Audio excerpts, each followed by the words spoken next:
of mishandling classified information. Mkhwanazi testified that Adams recklessly handled the intelligence when he used it to open criminal dockets at different police stations.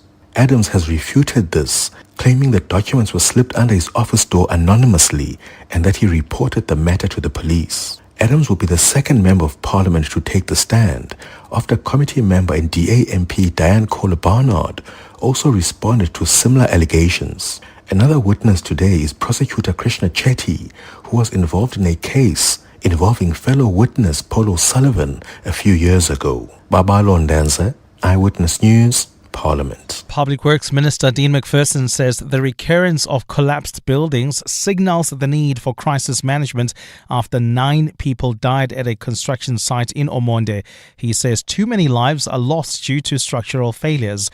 McFersonen was speaking at the site of the tragedy a day after a concrete slab of the second floor deck gave in, trapping workers beneath the rubble. Jabulile Mbata was there. Public Works Minister Dean McFersonen is calling for accountability from those responsible for the site. He revealed that the name of the company is New Order NIV, however, also stated that his team has not been able to locate them. He says there are obvious system failures in the regulation process, which could be the reason why there is a growing trend of construction site disasters. He says this now presents itself as a crisis and needs to be dealt with as such with the necessary resource allocation. We must confront whether there are systematic conditions that are allowing these tragedies to take place in the first place. I think that this demands now of us as national government, Premier and Deputy Mayor, a crisis response. McFersonen says he engaged with the President last night, who is committed to finding a permanent solution to the matter. Jabulile Mbata, Eyewitness News, Omonde. And President Donald Trump has again criticized UK Prime Minister Keir Starmer for not initially allowing American warplanes to use UK bases to strike Iran. Starmer, who told Parliament on Monday that his government does not believe in regime change for the skies, has drawn Trump's wrath by initially refusing to have any role in Washington's war with Iran. Starmer later agreed to a US request to use 2 British military bases for a specific and limited defense purpose. Any potential military action in the Middle East, however, is politically sensitive in the UK following former Prime Minister Tony Blair's support for the US-led invasion of Iraq in 2003. Trump's comments to The Sun came before Starmer on Tuesday announced that he was sending helicopters with counter-drone capabilities and a warship to bolster Cyprus' defenses as part of his defense operations. This is not Winston Churchill that we're dealing with, but this is not the age of Churchill. I will say the UK has been very, very uncooperative with that stupid island that they have, that they gave away and took a 100-year lease, having to do with perhaps indigenous people claiming the island. Gold is trading at $5,164.56 an ounce. The rand is at 16.59 to the dollar, 22.10 to the pound, 19.24 to the euro. Brent crude oil is at $82.63 a barrel. And in the traffic, we've got delays on the Makwa North heading towards Melrose. An accident reported right near Glenhove Road. Delays coming out of the Kilani Bends. There's also queuing traffic due to another accident seen on the N3 North right as you approach the Geldenes interchange. The delays are from either Elands interchange. A cloudy day in store for Gauteng with scattered showers and thunder showers expected. The temperatures will peak at highs between 24 and 26 degrees. The top story in EWN this hour. ANC Secretary General Fikile Mbalula has joined tributes to the party's former chairperson, Musui Lakota, following his death. EWN, in touch, in tune and independent. For the latest, visit ewn.co.za or download the EWN app. You're with Clement Manyathela On 702. Let's Walk the Talk. Streaming on the Prime Media Plus app. DSTV channel 856. 92.7 and 106 FM.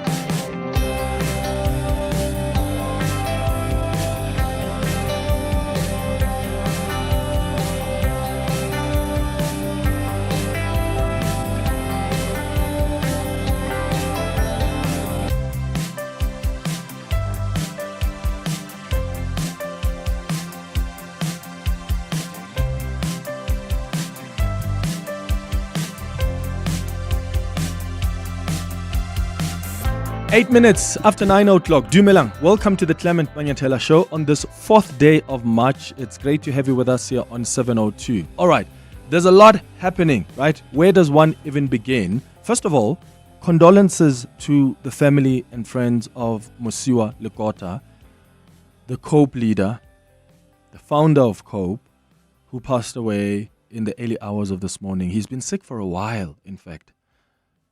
It's been quite a while. That he's been sick, and it's just so sad to hear the news of his passing this morning. So if you've got some tributes to share with us, you're welcome to give us a call or send us a WhatsApp voice note. I want to give you feedback regarding the conversation we had yesterday with IPID and the Minister of Police about the classification and declassification of the IPID Palapala report. So remember, the IPID spokesperson yesterday on the open line said they classified the report because they didn't want to prejudice the Hawks investigation. The Hawks told them last year, apparently, that they are done with their investigation, and then IPID decided that there was now no need or reason to continue with the classification of that IPID Palapala report. So they decided this year, on the 2nd of February, to declassify it. I don't know why they waited for that long, because if the Hawks are telling you late last year that, hey, we're done with our investigations, why are you waiting a couple of months later before you declassify the report, especially if the primary reason for you to classify it is because you didn't want to prejudice the Hawks investigation? Now, park that. It turns out the Hawks investigation was actually not even concluded last year, but it was concluded in 2024. Why are we not being told the truth? And that's why I kept saying yesterday, something is fishy here. In fact, to be exact, 11th of October, 2024. I contacted the Hawks yesterday. I even contacted the former head of the Hawks, Godfrey Lebeya, because he is the person that was overseeing that investigation when he was still the head of the Hawks. He remembers even the day, 11th of October 2024. That's when we concluded the Palapala investigation. So why did IPID come on the radio yesterday and tell us that the Hawks told them that they concluded their investigation last year, late last year? Why would the Hawks only go to IPID after almost a year or so to tell them that, oh, we've now concluded our investigation, when it's been concluded a while back? That's why there are even matters in the courts currently as we speak, criminal matters on the Palapala and the crime that happened at Palapala. So the Hawks, the Godfrey Lebeya is saying 11th October 2024. Now you tell me, why would the Hawks conclude their investigation in 2024 and only tell IPID it's done with its investigation late in 2025? And then IPID still takes a few months before it declassifies the report. And that's why I said something is up here. The public protector, remember, had found that Wally Ruode, who was President Cyril Ramaphosa's head of security, abused his power. He acted irregularly when he implemented an off-the-books investigation. And then the SAPS did a disciplinary hearing and they said, nothing wrong here. Wally Ruode, go back to work. The Hawks finished their investigation and then they said, we're not going to prosecute Wally Ruode. IPID now says the recommendation that it has sent to the SAPS is that there must be a disciplinary hearing against Wally Ruode. And the police seems to have told IPID that, well, we've already done a DC based on the public protector's report and we have cleared him. But IPID is an independent institution. Why would the police want to protect Wally Ruode to that extent and disrespect an independent institution like IPID? Something is wrong here. Someone is being protected and we have to be concerned about it, because if we can have an independent institution like IPID being influenced to classify reports when they have no business to do that. Because when did the Hawks go to IPID and say, oh, we're worried that if you don't classify this report, our investigations will be prejudiced? They've never done that. Based on the conversations I had with them yesterday, They've never raised any concerns or tried to get IPID to even classify its report. So what did IPID rely on to take the initial decision from the word go to classify this report? It just doesn't make sense.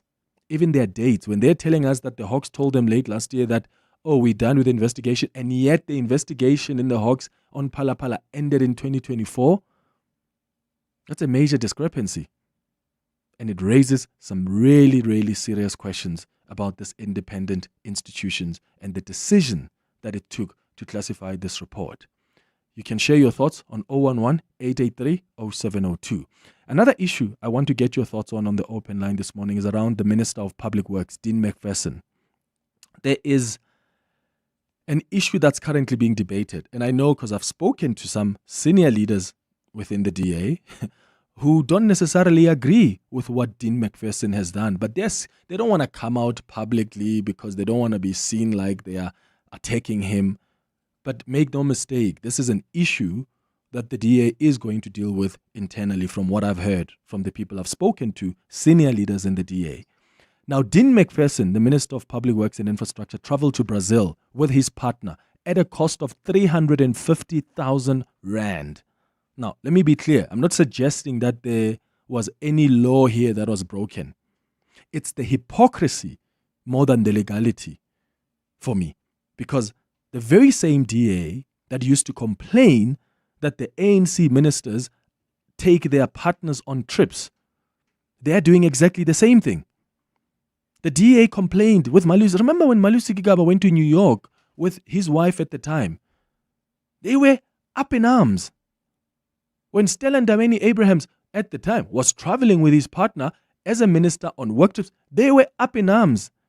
And there are many other cases I can mention. With the current state of our government finances, what value is there to take your partner with to Brazil on a work trip? Because that increases the cost on the department. In fact, it's the cost on us as taxpayers. Why is the DA doing exactly what it used to call the ANC 4?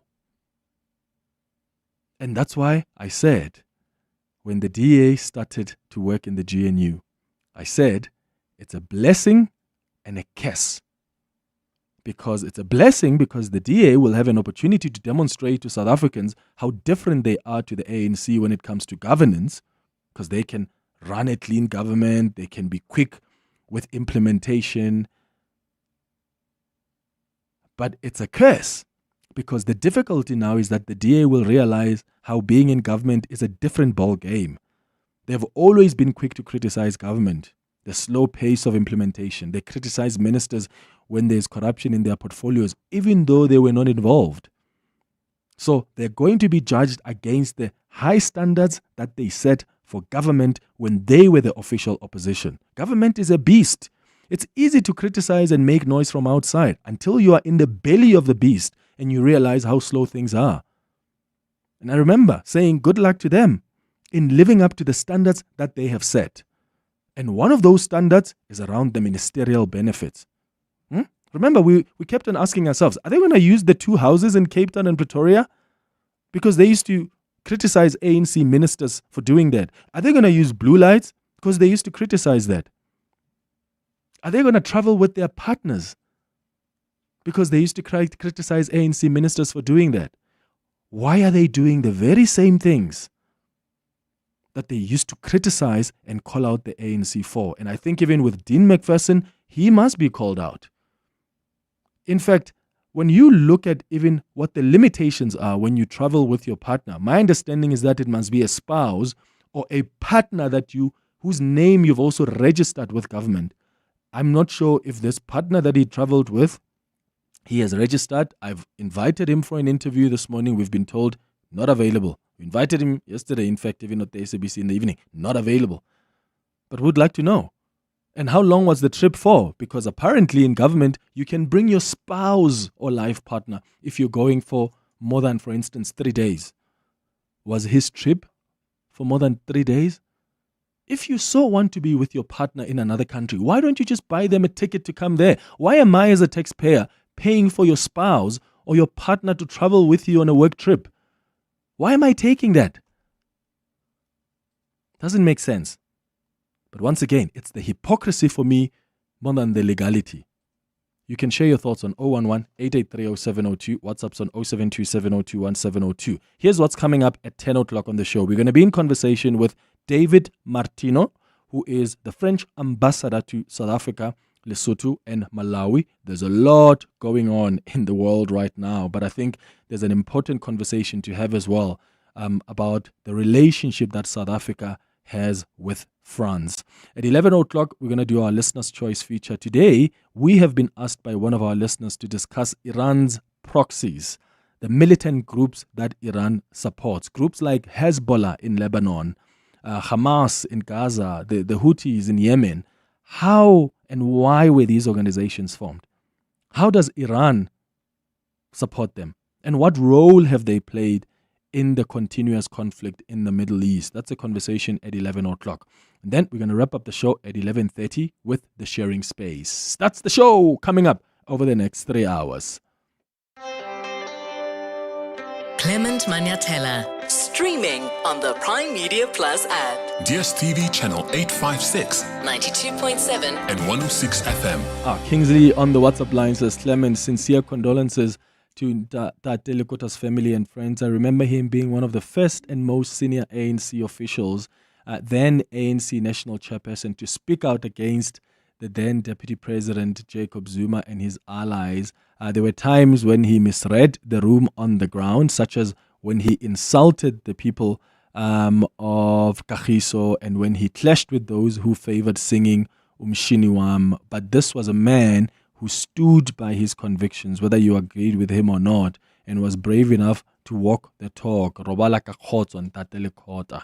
That's a message from Kingsley in Germiston. Another message on the WhatsApp line. Hi Clement, this is all part of a political game. It only suits certain individual narratives now because it may well play into the story that the president may be planning an early departure, or alternatively the party is finally ready to get rid of him. It didn't suit anyone to find him guilty and take the required action up to now. It's called electioneering.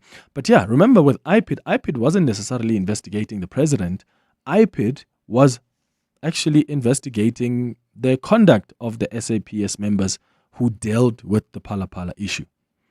There are SAPS members like Wali Rode, who is the head of security for the president, who started an off-the-books investigation and behaved in an improper way.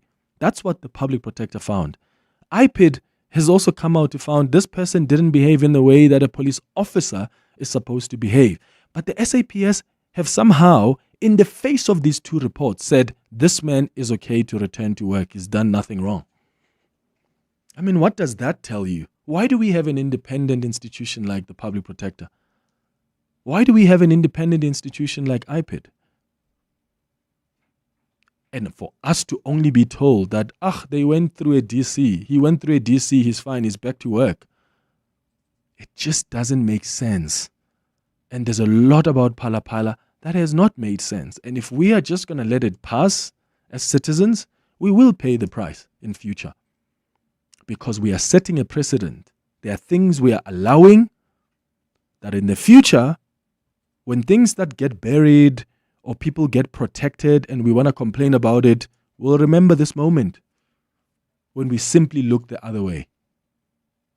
We've got to ask ourselves questions. Why, when there are reports that are saying the head of security for the president acted improperly, there must be comfortability with him returning to work, and the SAPS does a DC and says he's done nothing wrong? We must ask ourselves questions. Why is it that IPID, as an independent institution, would be classifying a report and using an excuse of being afraid to prejudice another investigation, when the other investigators have not raised any concerns of their investigation being prejudiced? So what is the real reason then? Because I'm not convinced that is the real reason. What is the real reason for IPID to classify that report? Why? That doesn't make sense to me. It's 23 minutes now after 9 o'clock. Your voice, Your station. your open line Walk the talk with Clement Manyathela. on 702. Morning, Clement. I think on the issue of Dean McFersonen and traveling with his spouse, yes, there's a glaring hypocrisy from the DA in what they used to preach. They're not practicing it. But I think our outrage should really be directed at that being changed for everyone. Us as taxpayers shouldn't be paying for these people's spouses to go anywhere. I mean, why should we? So I think, yes, there's hypocrisy in the DA. I mean, the voters will punish them for that or whatever happens. But we really need to have outrage on this being something that is lawful, that is allowed. It shouldn't be. That should be changed because it is wasteful. If you look at it, no matter if it's done by Dean McFersonen or done by any other minister from whichever party, I mean, I think he's brought the spotlight to it, but it needs to be changed because it might be someone else, but it's still our taxpayers' money. Thank you. It is. In fact, I think the Ministerial handbook has been revised a bit, and I think we need to revise it further because it used to open the door too large for the ministers and the benefits they get, even their spouses when they travel with them. And I think now, I could be wrong. I haven't looked at the Ministerial handbook in a while, but maybe they're limiting the trips to about 2 trips per year. You can bring your partner. So 6 domestic and 2 international. You can take your partners on those trips. But I'm saying, look at the state of our government coffers right now. Why am I justifying going on a 2-day trip with a partner if I really want my partner to come with me? I'm sure you can afford a ticket to Brazil, Minister McPherson. Just get your partner a ticket to Brazil to come join you there. Why am I as a taxpayer expected to pay for your partner, especially given the state of our finances? If we were a rich government, everything is hunky-dory, we're good, sure, do whatever you want. But under the current financial circumstances, and maybe park the financial circumstances. You as the DA, the hypocrisy. You used to complain when ANC ministers did the same thing. And now you're doing it. And we must be comfortable and be okay with it. You don't think that is wrong? Aibo. Clement, this is Yoba from KG, Kagiso Krugersdorp. Like Malema used to say, certain things are meant for certain reasons. So this is how it is. This is how it is. It's an eat, dog, eat world. And condolences to Lakota family. And the team, Tabam from Cape Town. Yeah. I know when it comes to the DA and the hypocrisy is something else because the conversation has been going on now for like maybe a week so.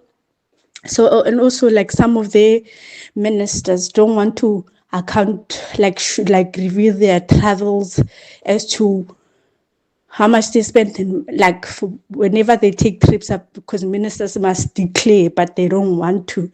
So it seems like when Jacob Zuma was breaking the constitution law, they want to do the same thing. So it's almost like how when you guys were out, you were screaming and shouting.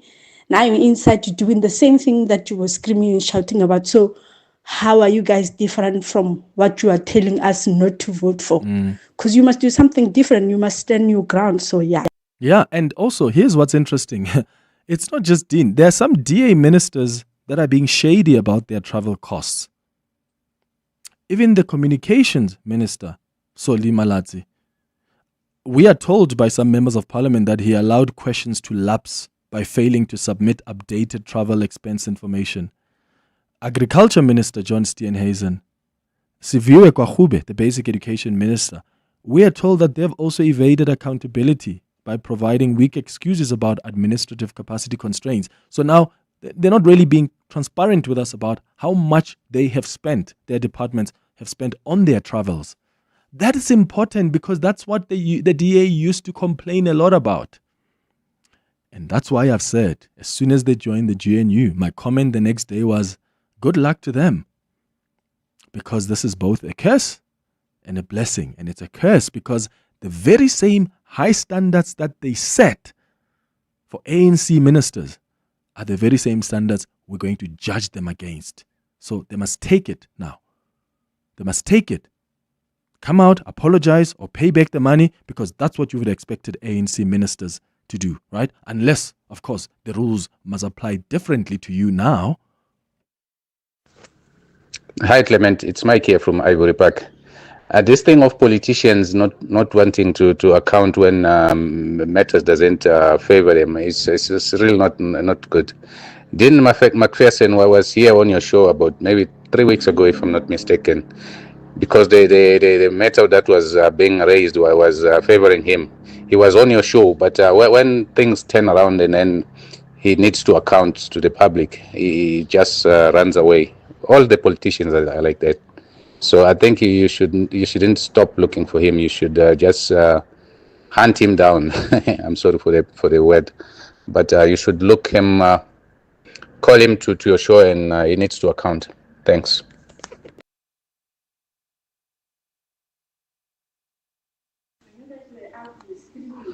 Hi, Clement. When you get so passionate, it becomes very impartial, right? It's karata Setswana ha ba re molaya kgosi wa moitaela. Yes. This is what I signed up for. This is the sort of content I signed up for. Okay, thank you. What content is he talking about? Okay, please play that again. I missed that other part about this is the content I signed up for. Karata Setswana ha ba re molaya kgosi wa moitaela. Yes. This is what I signed up for. This is the sort of content I signed up for. Okay. Well, we're glad that we're able to give you the content you signed up for. It's 9:30. 702. WhatsApp Clement on 072 702 1702. Time for the latest in Eyewitness News headlines. Fiso, good morning. Thanks, Clements. Good morning. ANC Secretary General Fikile Mbalula has joined tributes for the party's former chairperson, Musui Lakota, following his death. Lakota died in the early hours of this morning at his home after a long illness. He broke away from the ANC to form COPE in 2008. Suspended head of SAPS Organised Crime, Richard Shibiri, will finally have his say at the Madlanga Commission of Inquiry following damning allegations against him. Shibiri is due to appear at the commission today, which was established to probe allegations of criminal infiltration into the country's crime prevention system. Previous witnesses have implicated Shibiri of receiving bribes, unduly interfering with the work of Political Killings Task Team, and being in the pockets of the alleged cartel members. And Parliament plans to ask the Constitutional Court for another extension to finalize a bill that will encompass all marriages in the country. Following countrywide public hearings, it says it needs more time to process the submissions, with many provinces still strongly objecting to same-sex marriages, despite the Civil Union Act having been enacted almost 20 years ago. Those are the headlines. This EWN and more at 10, or as it happens. EWN Traffic.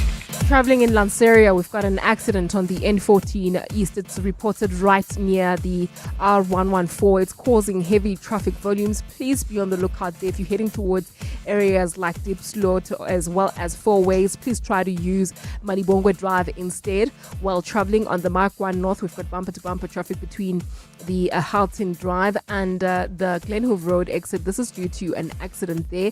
There's also queuing traffic on the M1 South just as you approach the Glenhove Road. This is due to onlookers on the other side of the road due to that scene that we are seeing. And then if you're traveling on the N3 North, roadworks are causing delays between the Elands Interchange and Van Buren Road. There's also queuing traffic on the N12 as well as the R24 West between the Edenville Road exit and the Gilulis Interchange. I'll have more traffic updates coming up. Stay tuned. There's more EWN on air, online, and on the EWN app. It's your last chance to save with the Checkers Extravaganza. Save extra on deals like Lancewood Cheddar or Gouda Cheese 900 grams for $129.99 each. Dr. Utker Ital Classic Frozen Margarita Pizza, 4 per pack for $109.99. And Nivea Body Lotion, Firming Lotion or Cream Selected Variants, 400 or 625 mils. Buy any and save 30%. Valid until 8 March, only at Checkers, Checkers Hyper or shop on 6060. Whether it is a CCMA referral, problems with a mechanic, unfair blacklisting, or an uncontested divorce, Clientele Legal offers professional legal services to all South Africans. Our plans are affordable, and you receive up to 745,000 Rand worth of legal services per year. We cover civil, criminal, and labor-related matters. Our nationwide legal teams are standing by to support you 24 hours a day. Plus, all plans include a 5,000 Rand bail benefit. Join today. SMS LEGAL to 48721. That's legal to 48721. Clientele General is an authorized FSP and licensed non-life insurer. T's and C's online. Standard rates apply. At Chamberlain's, there's something for everyone. From building supplies for the home renovators to garden essentials for the homemakers. From power tools for the DIY doers to painting supplies for the patio Picassos. We even have coffee for the slightly sleepy and snacks for the young ones. And for the ones who can never quite find what they're looking for, we have you covered too. With our promise to find and source whatever you need. Chamberlain's, famous for hardware since 1903. Your voice. Your station. Your open line. Walk the talk with Clement Manyathela on 702. It's 25 minutes before 10 o'clock. This is the 702 open line. I'm taking your calls on 011-883-0702. Your WhatsApps on 072-702-1702. I've given you feedback following the conversation we had yesterday with IPID. It looks like they were not too honest with us, unless they got their dates mixed up. But there are discrepancies with what IPID told us yesterday and what I got from the Hawks. And this is all about the decision they've taken to classify the IPID Palapala report. It just doesn't make sense to me. And I think we need to stay on this story to find out what informed that decision. We're also talking about Dean McFersonen. He's taken his partner to Brazil. Once again, I'm not even focusing much on the law. And I can, right? I can look at the technicalities here and ask, is the partner that Dean McFersonen took to Brazil a person that he has registered with government? Because if it's not a spouse you can travel with, it must be a partner, like your life partner. Like you must have registered this person, that this is my life partner. I cohabit with this person. We are life partners. Otherwise, can you imagine if I'm minister, then I'm going to be taking different partners every month on my trips. That's why there's that limitation. So this person that Dean McFersonen took, is he registered as his partner? That's the first question. If you want to be technical and look at the legalities, the second question is, how long was the trip for? Was the trip for 2 days or was it longer than 3 days? Because there are also conditions under which you can take your partner on that trip or your spouse. So I'm not even focusing yet on the legalities because I need to ask him those questions as soon as he's ready to come on the show, which is bizarre because often his team will be happy to come on the show. In fact, sometimes they propose him to come on our shows. Because what? It's positive news about the department. I find that weird. I think if you are truly a leader, you must be able to hold yourself accountable. Don't want to come on shows when you are there to talk about positive things of your department. Come on shows when there's a need for you to also explain yourself, when there's a need for you to be held accountable. I'm focusing now on the hypocrisy of the Democratic Alliance. Even Helen Zille yesterday, EWN spoke to Helen Zille yesterday. And Helen Zille even yesterday indicated that this is something that must be debated with. It's being debated within the DA about whether or not ministers must be taking their partners on these work trips. That shows you that there is unhappiness even within the Democratic Alliance. And I know this because I've also spoken to some senior leaders in the DA. It doesn't make sense. And it's okay for the DA to say, oh, we've changed our minds. We think our ministers can do whatever they want and travel with their partners. regardless of how much that adds to the cost of that trip on us as taxpayers. It's okay for them to do so. But if they have in the past criticized it and set these high standards for ANC ministers, why are we not holding them accountable for those standards? Let's go to your WhatsApps, 072 702 and 702. Morning, Clement. With regards to this issue, traveling with partners and what have you, I always wonder, like who does their bookings and so forth, because I worked for a company and all the bookings were done by a certain division. So now if government has a similar process, I think all these issues can be dealt away with, because remember, it will only be people who are allowed or eligible to go who will be booked for those flights. So I don't know how it works with the government, but I think it needs to be monitored. So where there's a central place and a minister has to go to Dubai or whatever for work, obviously bookings will be made accordingly. And then if he wants to take his partner with, he must pay for that ticket. That's what I used to do. I would go to Cape Town for work, and then they will make a booking for me. And then if I want to come with my partner, and then we will be paying the ticket separately, but obviously using the same details. So I think it needs to be monitored either way. Thanks, Clement. Edith here, Pretoria. Good morning, Clement and 702 lenders. It's very concerning that the DA would have been, while in opposition, would have been the voice of the voiceless, only for them to tell us now that, listen, if you do vote for us, once we are in power, we are also going to do exactly what the others are doing. By that I mean the ANC. So it really limits our options now as voters as to which political party to vote for. If everyone who's outside is going to tell us everything, sell us roses, only when they are in power to say, no, actually the roses were not as rosy as we thought they were. They're actually thorny. So it really is a concern for us. Yeah, that's why I warned after they got into GNU. I was like, guys, being in government is a different ball game. Being in government until you're in the belly of the beast, you don't really know what it takes. So it's okay to shout from the opposition benches and say, no blue lights, no two houses in Cape Town. No. We can't have too many advisors. ANC, you've got too many advisors. Oh, wait until you get in, my dear. And that's exactly what we're seeing, isn't it? That's exactly what we're seeing.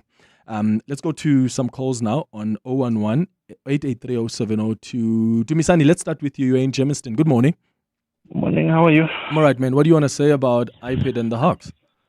No, disprove again that there's nothing like independent public protector, independent Hawks, independent SIU, independent SARS, independent Hawks. I mean, if you look carefully, all these organs were compromised to protect the president.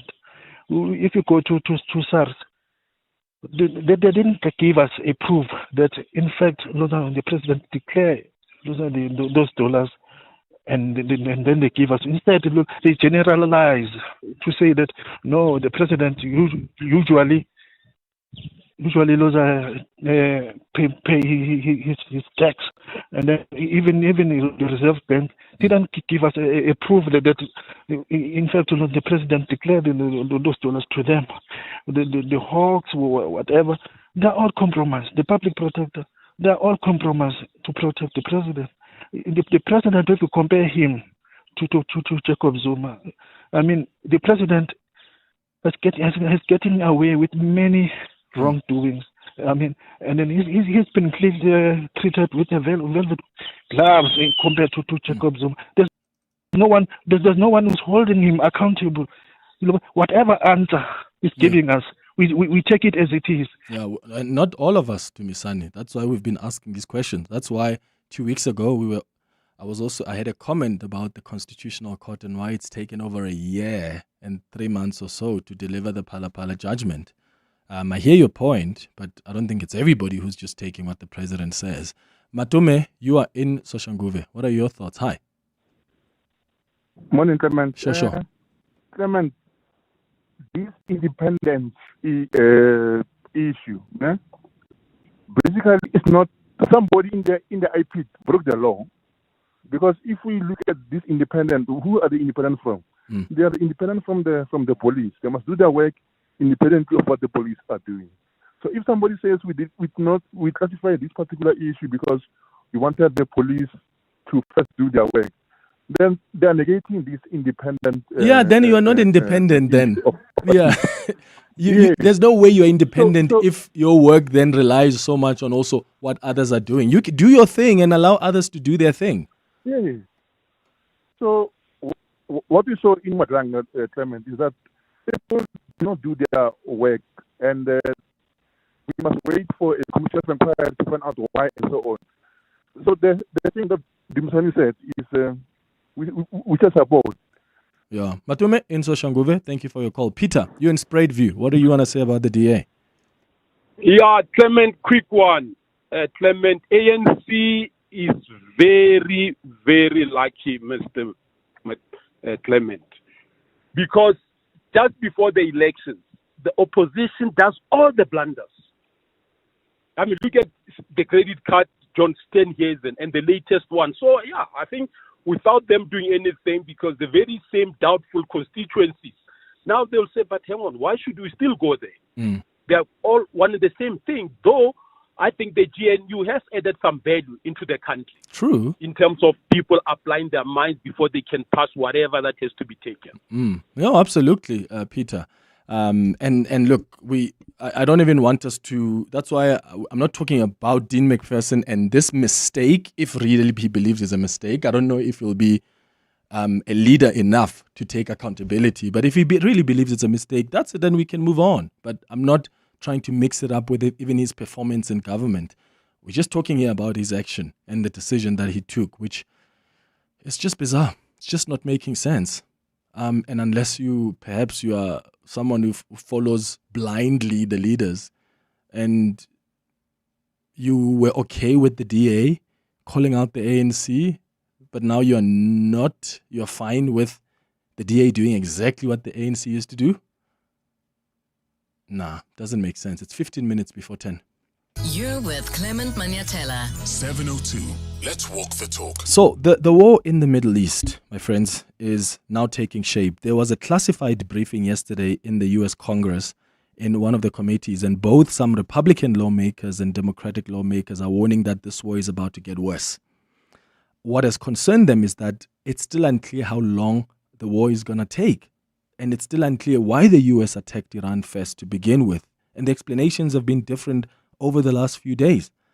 And now from this intelligence briefing, it appears the U.S. may be sending troops on the ground. I mean, Marco Rubio, just last night, the Secretary of State, said that the strikes on Iran are about to intensify. He said in the next few hours and days, we're going to see a change in the scope and in the intensity of the attacks. Now, the question is that I'm asking you this morning, should European countries join this war? Because they are being dragged by the US. Remember, Spain was the first to say no to the US.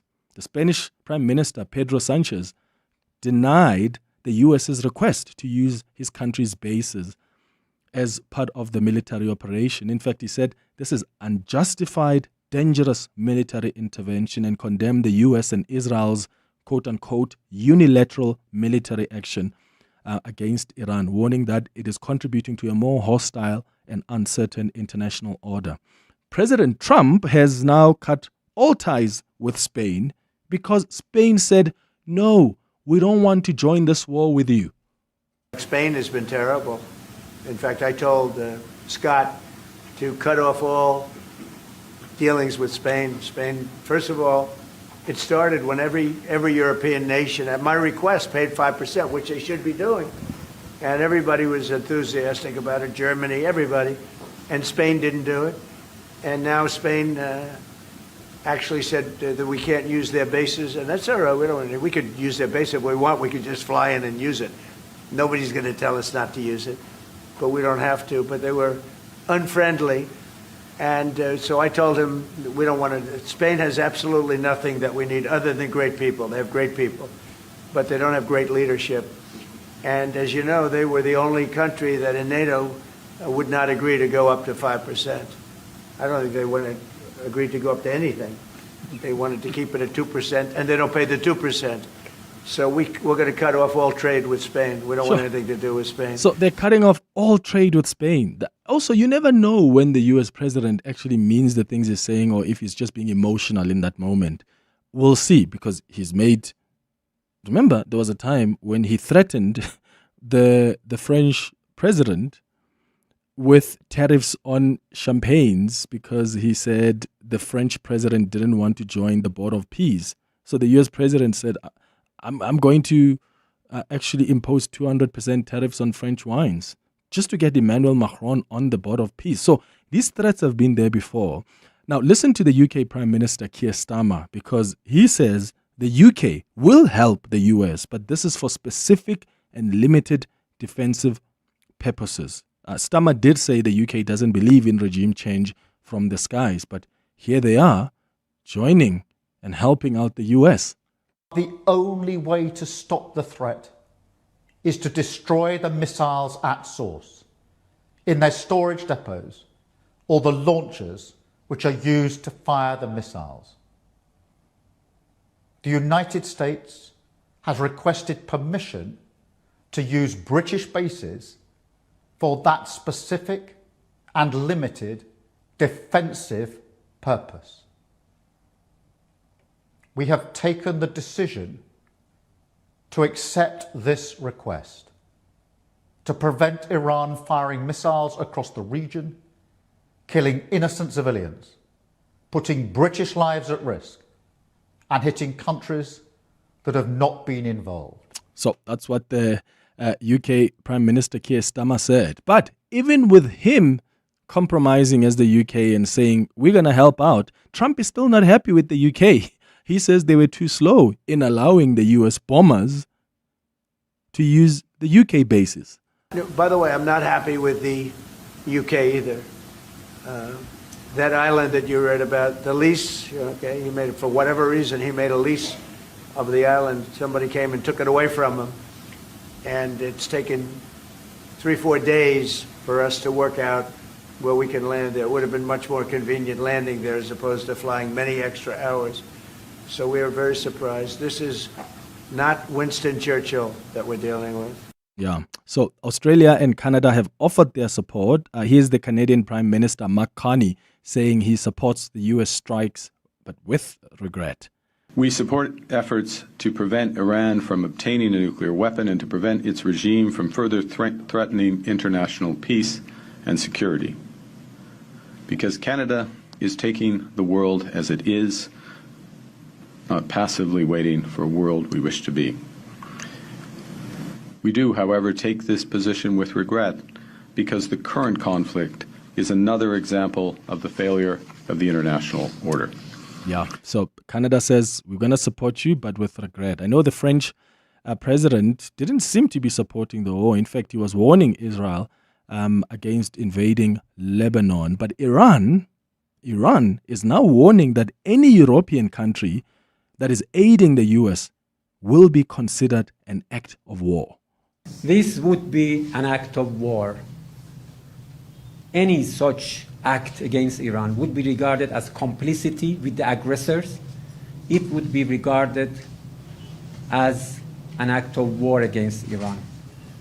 Defensive is synonym for offensive. Doesn't make sense. Do they want to deprive Iran of its capability and capacity to fight back against the aggressors? That would be a shame if these countries take sides with the aggressors. They have already done enough against Iran. So, what do you think should be the response of the European countries? I mean, what happened the last time some of these European countries joined the US in Iraq, for instance? And I wonder how their own countries are going to respond to the decisions that their presidents are taking on whether to join this war or not. What I know, though, is starting a war, from what we've seen, starting a war is much, much easier than managing its consequences. And now we're seeing the US dragging some of these European countries. And some of them are firm enough to say we're not coming in. But there are others that are simply folding. I wonder what the consequences will be from their voter base. But the question I'm asking you is, what do you think? Should the European countries join in? What do you make of some of the decisions that have been taken by some of the European leaders? Give us a call or send a WhatsApp voice note. It's 7 minutes now before 10 o'clock. Part of the 702 family. Hello, my name is Yolanda from Beauty and Treats. I actually live in Melville.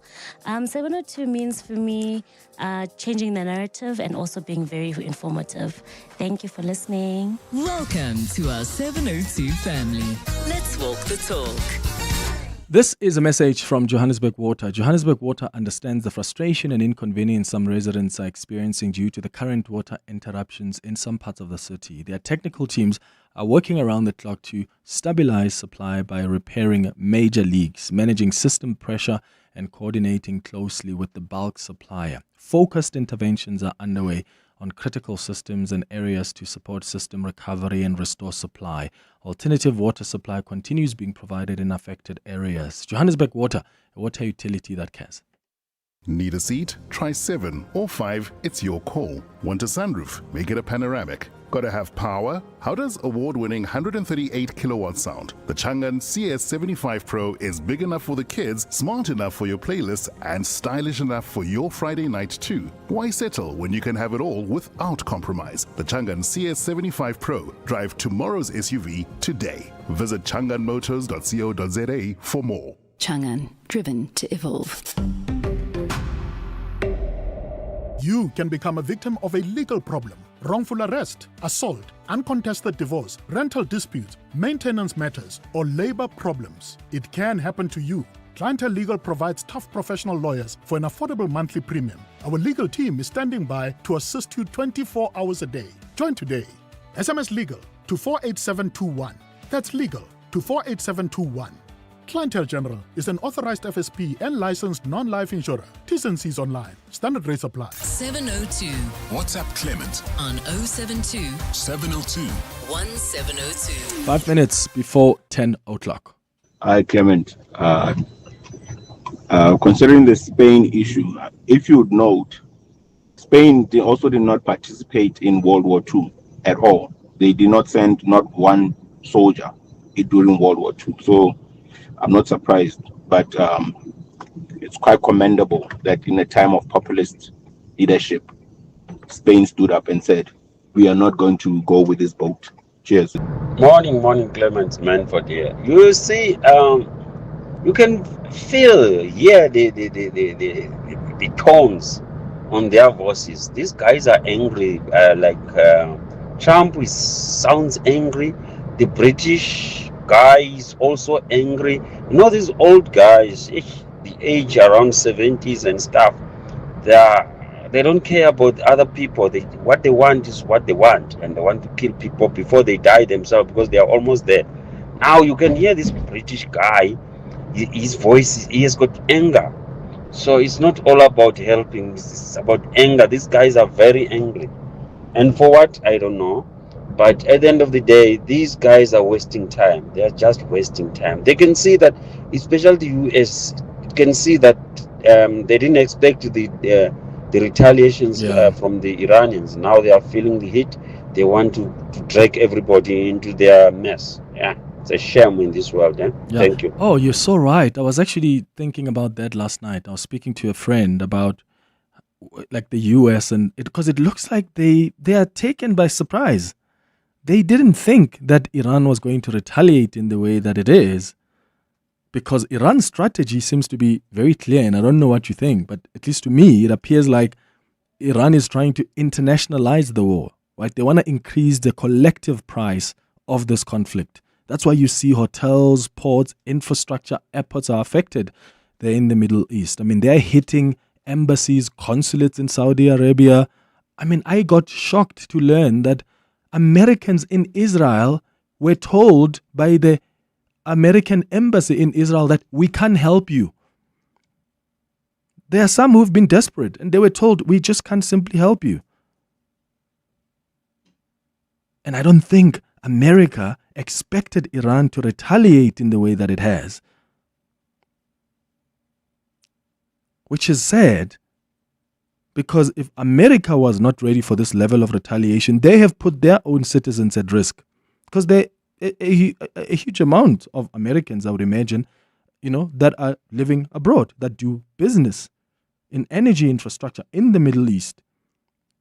If really they knew that this war was going to get to this level, why didn't they get their citizens to at least leave, warn them, evacuate them? I think they were caught by surprise. And now they are panicking.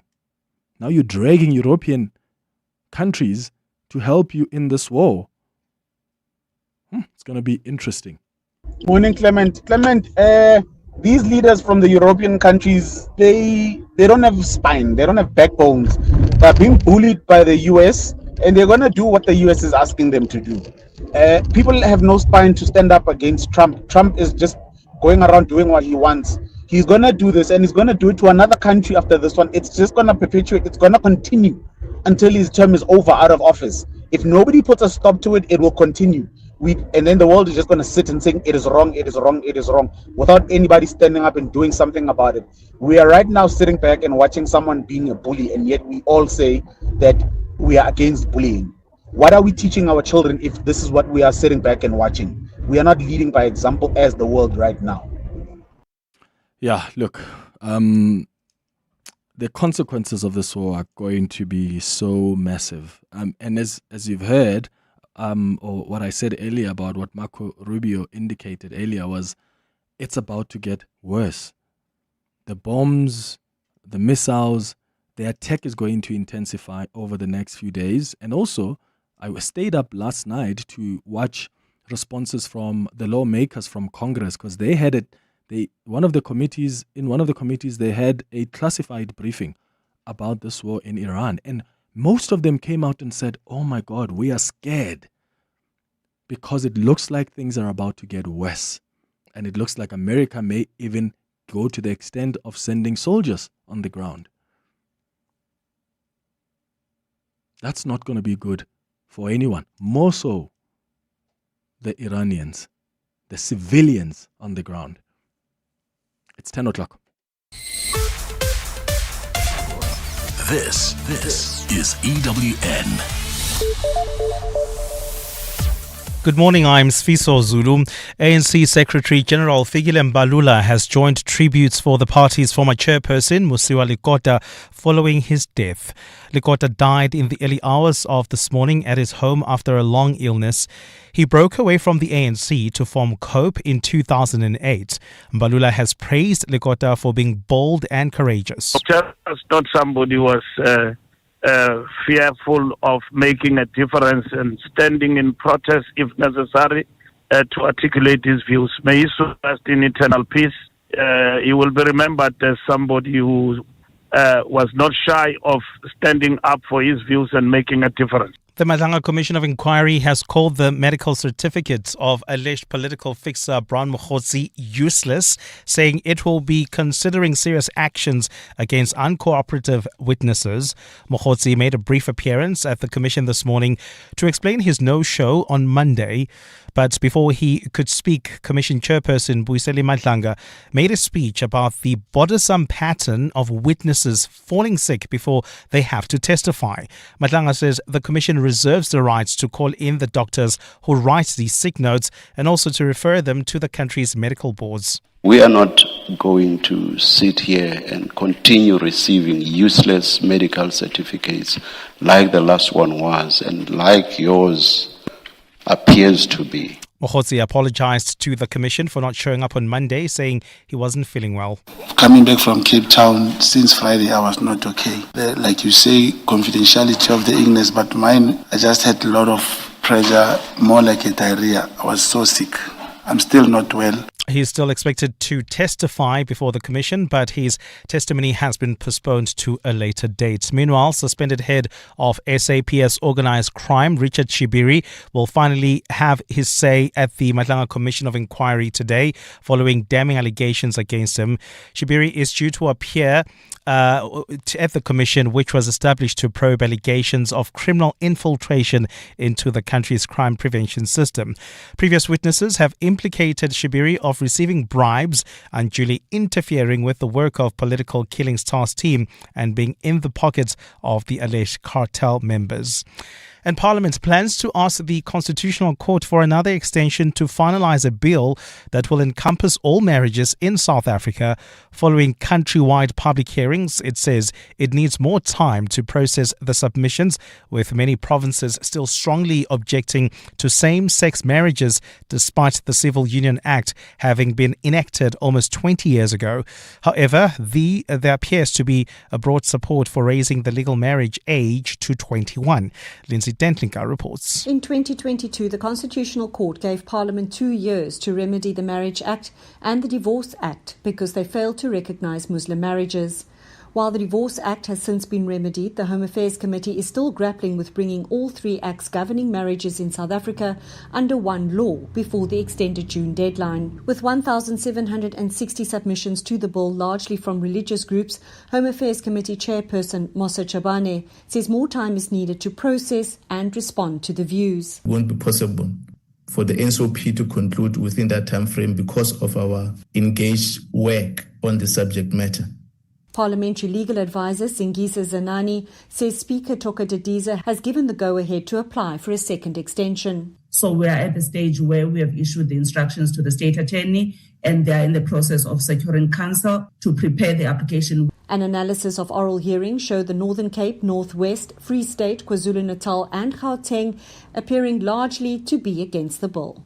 Lindsay Dentlinger, Eyewitness News, Parliament. Gold is trading at $5,164.56 an ounce. The rand is at 16.59 to the dollar, 22.10 to the pound, 19.24 to the euro. Brent crude oil is at $82.63 a barrel. And in the traffic, we've got delays along the N3 North, right between the Elands Interchange and Van Buren Road. That's due to roadworks along this route. Please be on the lookout there. And heading towards Germiston, we've got an accident reported on the N17 East. It's right near Rand Airport Interchange. It's causing delays.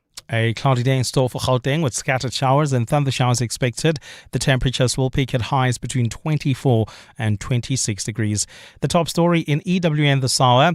ANC Secretary General Fikile Mbalula has joined tributes for the party's former chairperson Musui Lakota following his passing.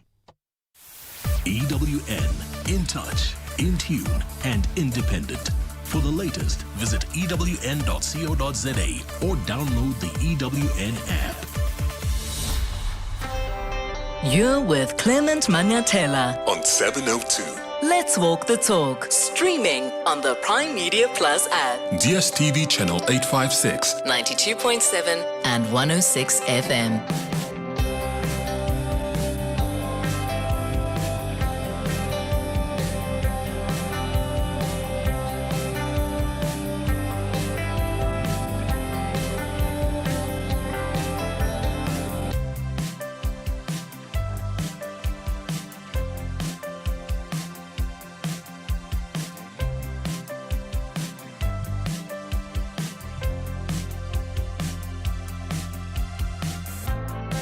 Six minutes after 10 o'clock, Dumelang, welcome to the second hour of the Clement Manyathela Show. Thank you for staying with us here on 702 and thank you for your contributions on the 702 open line. Remember, at 11 o'clock, we're going to do our Listener's Choice feature, and one of our listeners has asked that we discuss Iran's proxies today, right? The militant groups that Iran supports. Remember, I spoke to a representative of the Iranian embassy on Monday who didn't deny that they actually do support groups like Hezbollah in Lebanon. So when you look at groups like Hezbollah or Hamas in Gaza or the Houthis in Yemen, how and why were these organizations formed? How does Iran support them, and what role have they played in the continuous conflict in the Middle East? That's the conversation we're going to have at 11 o'clock. But right now, we start our conversation with the French ambassador to South Africa, Lesotho, and Malawi. Your voice, your questions. your morning radio with Clement Manyathela. This is 702. Ambassador David Martineau, thank you so much for coming through and visiting us here on 702. Good morning. Good morning. Thank you for your invitation. To it's say bonjour. Bonjour, it's perfect. Yeah. Thank you for making time for us. Pleasure. I would like us to start by discussing just what's happening on the international front, because I did see your friend, your President Emmanuel Macron, speaking yesterday about what the position of France is. Can you just clarify to us whether France has been asked to assist the U.S. and will they be assisting the U.S. in whatever way with this war in Iran? So France was not informed and hence was not asked to support the operation. We discovered just when the world discovered it. Second, President Macron confirmed yesterday that France is already active, not in support of the American-Israeli operation, but to comply with our commitments on the ground of the bilateral security agreements that France has with some Gulf states, like the Emirates, like Qatar, like Bahrain, like Kuwait, and a few others, after agreements that were actually concluded after the first Gulf War, when the first Gulf War that was triggered by the invasion of Kuwait by Iraq. So it's on the ground of these bilateral agreements that the French fleet is now, the French aircraft carrier is now heading to the area, to the zone, the war zone, and that we have already one frigate who is about to reach the same area, and we also have jets who have been protecting the airspace of these countries from our military bases in Qatar and mostly in the Emirates. Yeah. Do you have an official position, though, as France, towards this war in Iran? I mean, for instance, the Spanish Prime Minister was very clear in indicating that they do not support this war and they're not going to provide any form of assistance. And in fact, I think the words he used was, this is unjustified and dangerous military intervention. He condemned the U.S. and Israel's unilateral military action, quote unquote, against Iran. And the warning was that this is going to contribute to a more hostile and uncertain international order. Do you have a formal position as France on what's currently happening in the Middle East? So the first thing, as I said, is that France was not part of the operation. Second, you must remember that we have been working tirelessly to try and negotiate with the Iranian authorities a path towards peace and towards disarmament for years now, to the point that we managed to get to an agreement with Iran back in 2015. That was a strong and robust agreement. Which the U.S. ended up walking away from. After having signed it, yes, and after a period of time when it actually worked quite well.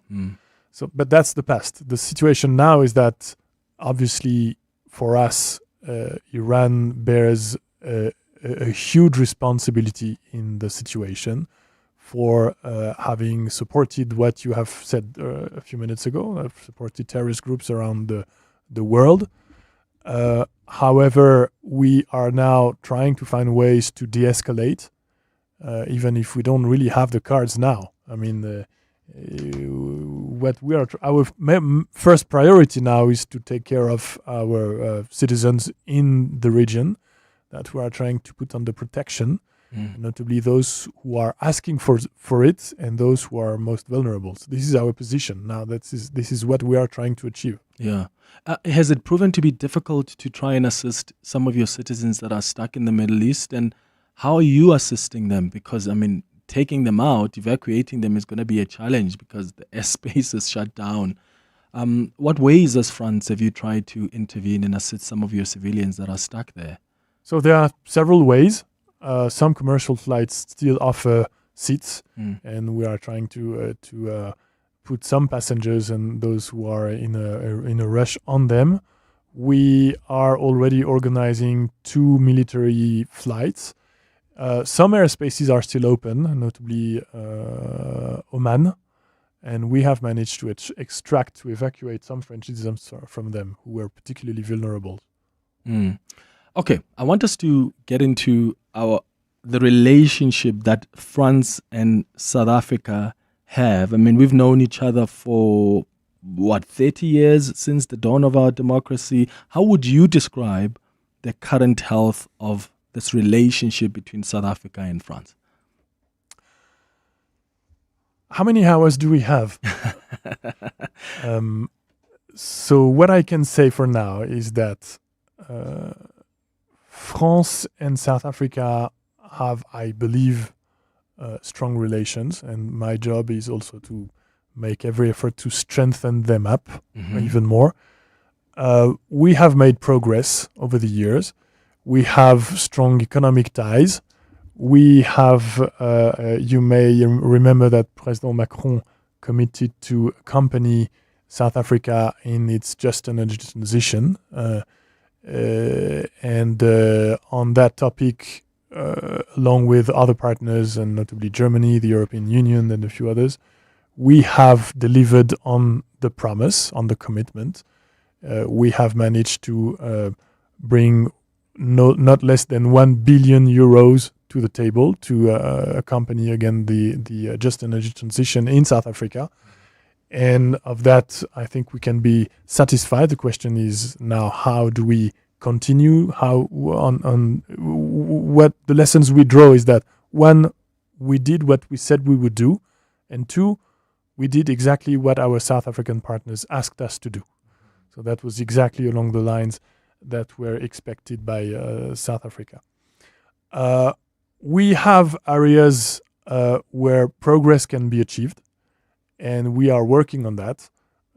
Obviously, for example, the 2 presidents met on the eve of the South African G20 Summit, and they agreed to improve our bilateral judicial cooperation.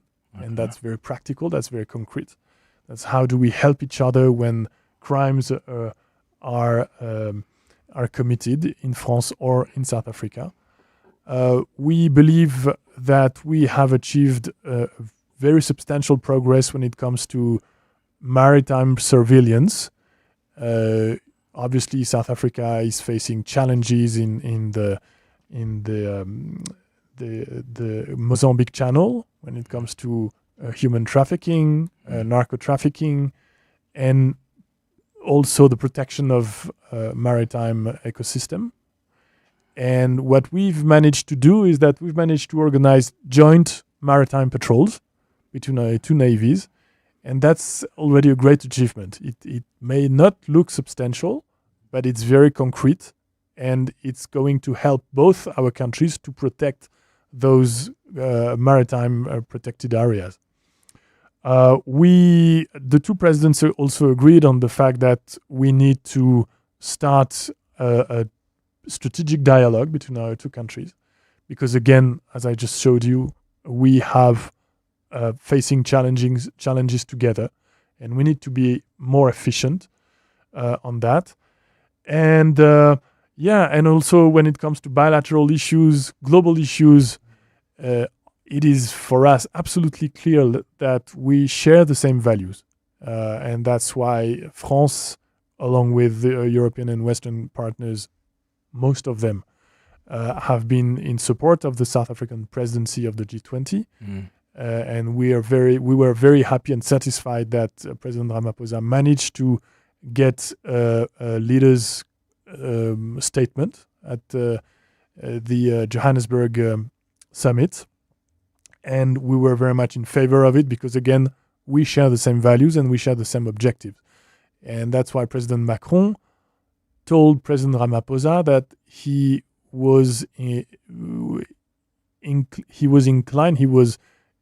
intention was to bring what has been achieved by the South African G20 presidency inside the G7 presidency, who he's already chairing since January 1st. So all the work that has been done on the cost of development, the cost of capital, climate change, all those topics will be brought by the French presidency in this new G7 mandate. Yeah. And also as a kind of a preparatory step to the G7 summit in France in June, we will be co-organizing with Kenya this Africa Forward Summit in the beginning of May, during which we will again talk about those topics. We will bring entrepreneurs, business people from around the world, from Africa, mostly from Africa and France, to see how we can move forward and what kind of progress we can make on these topics, but also on health, development, business, sports as a way for development, all those kind of topics. Yeah. All right. It's 18 minutes now after 10 o'clock. After the break, we'll continue this conversation with David Martineau, who is the ambassador of France to South Africa, Lesotho, and Malawi. If you've got questions yourself, you can give us a call on 011-883-0702. Maybe you've been observing closely the relationship that South Africa and France has and how it's evolved over the years. Or maybe you are a French citizen yourself who lives in this country. What questions do you have or inputs? You can send your WhatsApps as well on 0727021702. Africa Milani. Weekday mornings, 4 to 6. Malikole Mahlati appeared in the Pretoria Commercial Crimes Court yesterday, charged with fraud and theft. It is a disturbing story, isn't it? Very disturbing and quite disappointing that, officials at this level are still implicated in corruption when there's been so much conversation around corruption. One of the things you'll notice about this case is that there was a procurement process in place. They are alleged to have deviated from that process. Asipia Funda is the health attorney at Section 27. Africa Milani. 4 to 6 on 702. With Outsurance, saving on your car insurance feels like finding a till with no queue on payday weekend. 27-year-old Lynn saves a mind-blowing 638 Rand and her 2025 Haval Jolion. Get a quote now. And if Outsurance can't save you money, ask for 500 Rand or 1,500 Rand if you've been claim free and with the same insurer for 3 years. Get savings or cash. SMS out to 45142. That's out to 45142. Outsurance, licensed insurance FSP. T's and C's and information online. From your pet's bowl to Belito, brew. Or Barcelona. Maybe Bordeaux? How about Brazil? Or Butts, Betty's, Baviance, Bella Bella, or even Benoni. Buy any Hills pet food and you could win one of 10 holidays worth 200,000 Rand each. Or take the bucks. Scientifically proven formulas for your pet. An adventure for you. Hills Pet Nutrition. Science does more. T's and C's apply. Let's walk the talk. This is Clement Manyathela on 702. It's 21 minutes after 10 o'clock. We're in conversation this morning with David Martineau, who is the ambassador of France to South Africa, Lesotho, and Malawi. We've already reflected on what's currently taking place in the Middle East and trying to get a sense of what the French position is there. We've spoken a little bit about the relationship South Africa and France have, especially around trade discussions that have taken place before and how this relationship has evolved. I want to give you an opportunity as well. If you've got some questions and WhatsApps, you can keep them coming. I want to chat a little bit about where we are aligned, Ambassador, when it comes to global issues. Do you think that we are more opposed or we find ways to find each other somewhere, but also to respect each other's positions, no matter how much we may disagree? So I think if we consider, I think we have the same values, but indeed we have nuances which are related to our national histories, and we have to take that into account. But obviously the starting point is that we do share the same democratic values. I mean, South Africa is an incredibly vivid democracy and has been for 30 years, and that's fantastic. And again, this is very comforting for us to know that South African foreign policy has to be guided by its constitutional values. However, it's true that we don't always have the same friendships. And my job is to find ways to answer your last question, which is, how do we get closer? And how do we learn to work better together? So there's one thing on which, again, we absolutely agree, is our attachment, our support to multilateralism. I am always very comforted in the way South African leaders do express their attachment to the UN Charter. And being a founding member of the UN Charter, France is obviously very attached to it. We do acknowledge the fact that it needs reforms, for sure. And for that, we have ideas that we have been promoting for the last 20 years, and notably on the fact that Africa has to be represented in the UN Security Council as a permanent member, or maybe with 2 permanent members. We also acknowledge, and we've been promoting the fact that other big countries have to be present, and on that we are working together. But it's quite a difficult endeavor, we must say. Yeah. Speaking of multilateralism, what is, because it almost feels like a lot of countries have to reimagine this world. I think it was the Canadian Prime Minister who says we're naive to think that the old order exists today. How important is that realization, and how are you positioning yourself then as France in the wake of this new way of doing things? Because we speak about multilateralism, it's espoused, it's what South Africa believes in, it's what France believes in, and many other countries. But you've got other powerful countries like the U.S. that are walking away from those ideals, and they believe differently. And they are powerful enough, of course, to change the dynamics, of the geopolitical environment. How do you then position yourself as France? Like, do you need to make changes, rethink how this world operates and your alliances? So, there has been some, again, when it comes to multilateralism, we do believe that we need to strengthen the UN institutions and not destroy them. We don't need to replace them. We need to continue working in the G20, in the G7. Again, as I said, President Macron and the President of Kenya are convening this summit in May. So it means that we are absolutely convinced that we need to continue building multilateral formats.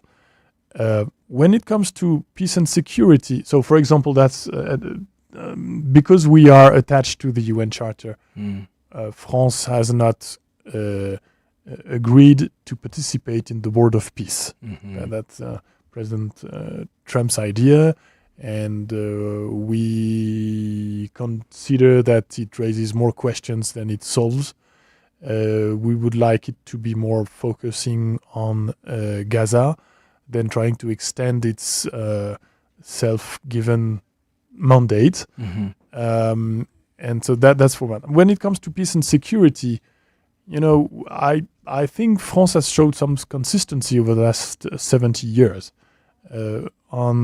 with the idea that we are member of NATO. France is a member of NATO with a particular place. However, we have always advocated for a security autonomy for Europe. That's also why General de Gaulle decided that France would have a nuclear deterrence capacity. So this is why since 1960 France has nuclear weapons and has means to deploy them and has means to launch counterattacks or at any moment with the certainty of ensuring casualties or damage that would be so considerable that any attacker would know for sure that it's a bad bet to attack France. And the idea behind that autonomy has always been that we would need to be there for our allies. Would it be the Americans? That's, in the words of former French presidents, an option that has always been on the table. And also to be autonomous. Yeah. Okay, there are a lot of things you've spoken about that I've got follow-up questions on, including on the Board of Peace. But before I get to it, you've just mentioned then the nuclear weapons. Who is allowed to have nuclear weapons and who is allowed not to have them?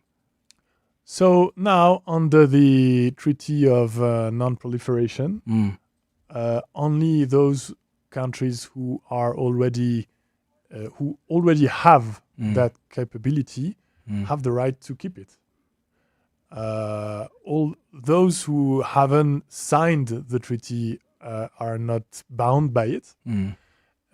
Iran had signed it and hence has not respected the provisions of the non-proliferation treaty, for example. Did Israel sign it? Say it again? Did Israel sign that? Israel hasn't signed it. Yeah.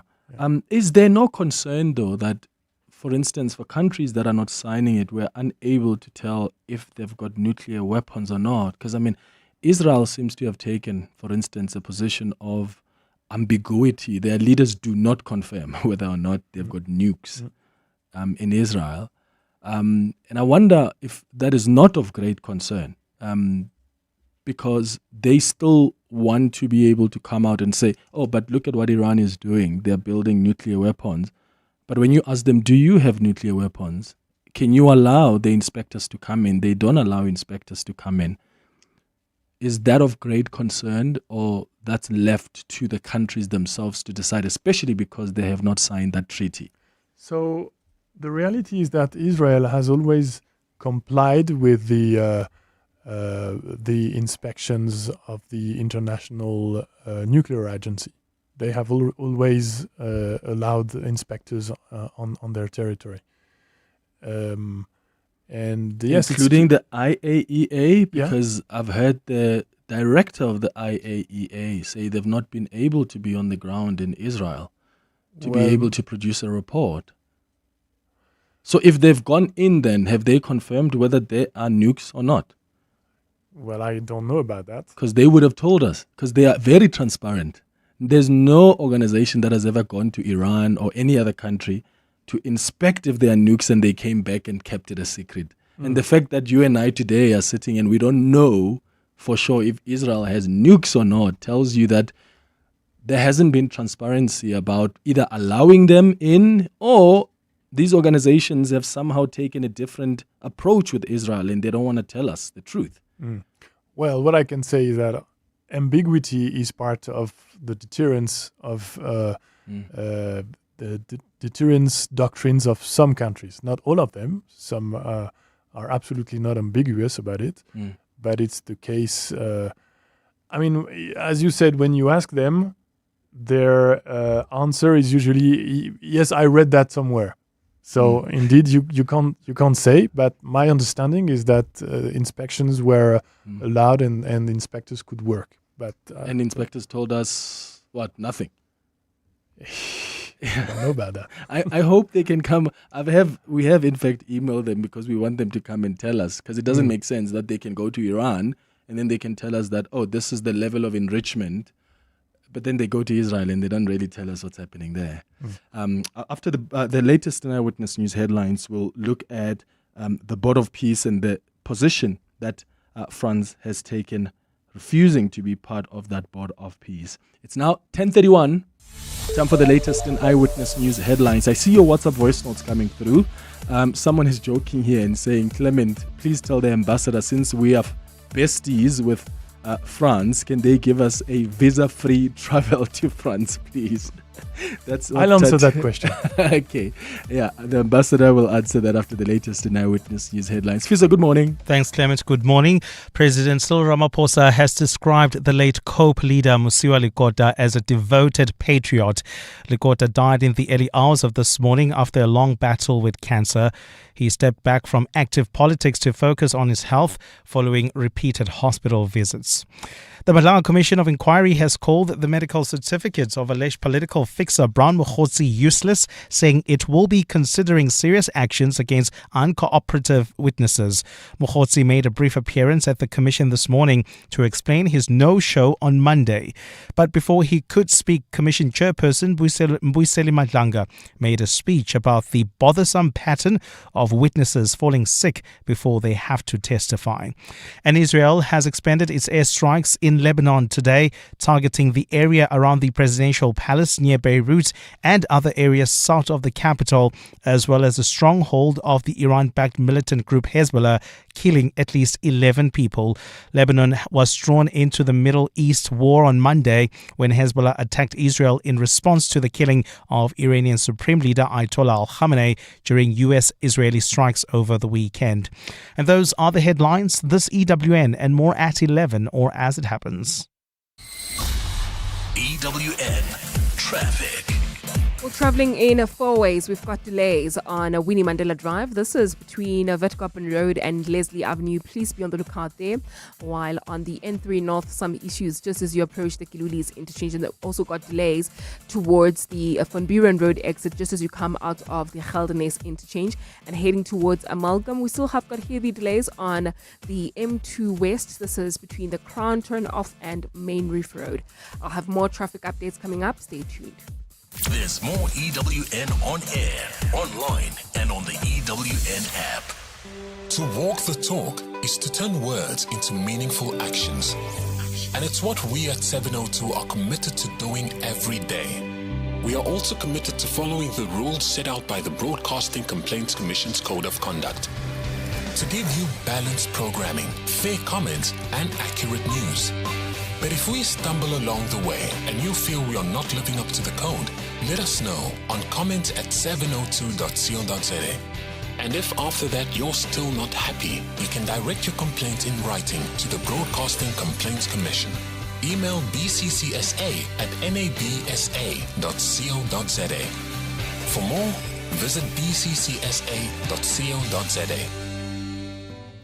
In life's most challenging moments of loss, compassion can be your greatest comfort. You shouldn't have to face the financial burden of losing a loved one by yourself. Rest assured, Clientele's funeral plans pay out cash within 24 hours. You can cover up to 13 family members on one plan, ensuring all your loved ones are taken care of, and 3 children are covered at no additional cost. With Clientele, you're not just buying a plan, you're also buying peace of mind. When the time comes, you will need to make important calls with your 200 Rand airtime you will receive when you claim. Plans offer double accidental death cover, as well as transport, grocery, and unveiling benefits. Apply today. It's easy. There are no medical examinations and no paperwork. SMS funeral to 31586. That's 31586. Clientele Life is an authorized FSP and licensed life insurer. T's and C's online. Standard rates apply. 702. The Clement Manyathela Show. Let's walk the talk. It's 25 minutes before 11 o'clock. Ambassador David Martino is the ambassador of France to South Africa, Lesotho, and Malawi, and he's in conversation with us in studio this morning. I'm going to go to some WhatsApp voice notes in a moment, Ambassador, but before we do, can we just talk about you indicated that you believe in multilateralism, and that's why you've taken this position as France, that you're not going to join the Board of Peace. Donald Trump, the U.S. President, did invite the French President to join, and he said no. And after that, Donald Trump threatened, a 200% tariffs on French wines and champagnes. Did he actually see that through? What day of the week are we? Because it kind of changes quite often. So I couldn't say what is the exact state of the situation now, but I can confirm you that there are several provisions in the Board of Peace that we would not be satisfied with them. Notably, the fact that there is no length of the mandate, that there is no real precise scope for the mandate. We thought it would be only for the Gaza situation. It seems that President Trump wants to enlarge it. We understand that the chairmanship of it is in the hands of Donald Trump, not unlimited term. not the president of the US, but Donald Trump. Yes. So all that for us contradicts the principle of sovereign equality of nations, and it's difficult for us to get into it. Yeah, because that effectively means that he would be the chair of the Board of Peace even beyond his office. That's our understanding. When he has left the White House. Yeah. What do you think the intention is, though? Because it almost feels like this Board of Peace is intended to replace the United Nations. I mean, one of the things they said at their first meeting was, we're going to help the UN. The UN needs a lot of help. And I've just struggled with, okay, so you're going to have these Board of Peace that involves a number of current and former leaders who are somehow going to be an overseer of the United Nations. I don't know how that would work. Well, it looks like someone trying to spin something. We believe that the best way to help the UN is to stick to the UN. That's the best way to help it. Okay, let's go to some questions that have come through from our listeners. Let me give you an opportunity first to respond to what Tato said on the WhatsApp line about visa-free travel to France, since we're all besties now. So I can't commit on the price, because that's not in my hands. It's in the hands of the National Treasury Directorate, just like here in South Africa. What I can confirm is that the process is actually very quick. So if you bring a comprehensive file, you get your visa, especially here in Johannesburg or in Cape Town, anywhere in South Africa. You usually get your visa in 4 to 5 days. Yeah, I've gotten mine in 3 days. I can attest to that. Right, and I can confirm that given the number of South African visitors we had for the Rugby World Cup and the Olympic Games in 24, it works very well. Yeah. All right, let's go to some WhatsApp voice notes on 072 702 1702. Good morning, Clement. Good morning, Mr. Ambassador. My question for the ambassador is this. The French president announced that France will be recognizing a Palestinian state. I was wondering, what has this done to relations between first France and the United States, and then secondly France and Israel? Thank you, Tsepo Soweto. Thank you, Tsepo, for the question, Ambassador. I love it. First of all, France is not intending to recognize Palestine. France has recognized the state of Palestine. And to the second and third question, we don't see a contradiction between our relations with the US and our relations with Israel. We have been, since the beginning, since 1916, in favor of a two-state solution, in favor of a state of Israel, the creation of a Jewish foyer, a Jewish state. But of course, since the UN resolution back in 1947, 48, in favor of the two-state solution. And we have been very actively involved in the defense of the Palestinian state. If you remember, the first head of state who actually advocated for the two-state solution was President Mitterrand back in 1982, and he did it at the Knesset, which is the Israeli parliament, which obviously took a lot of guts to do it.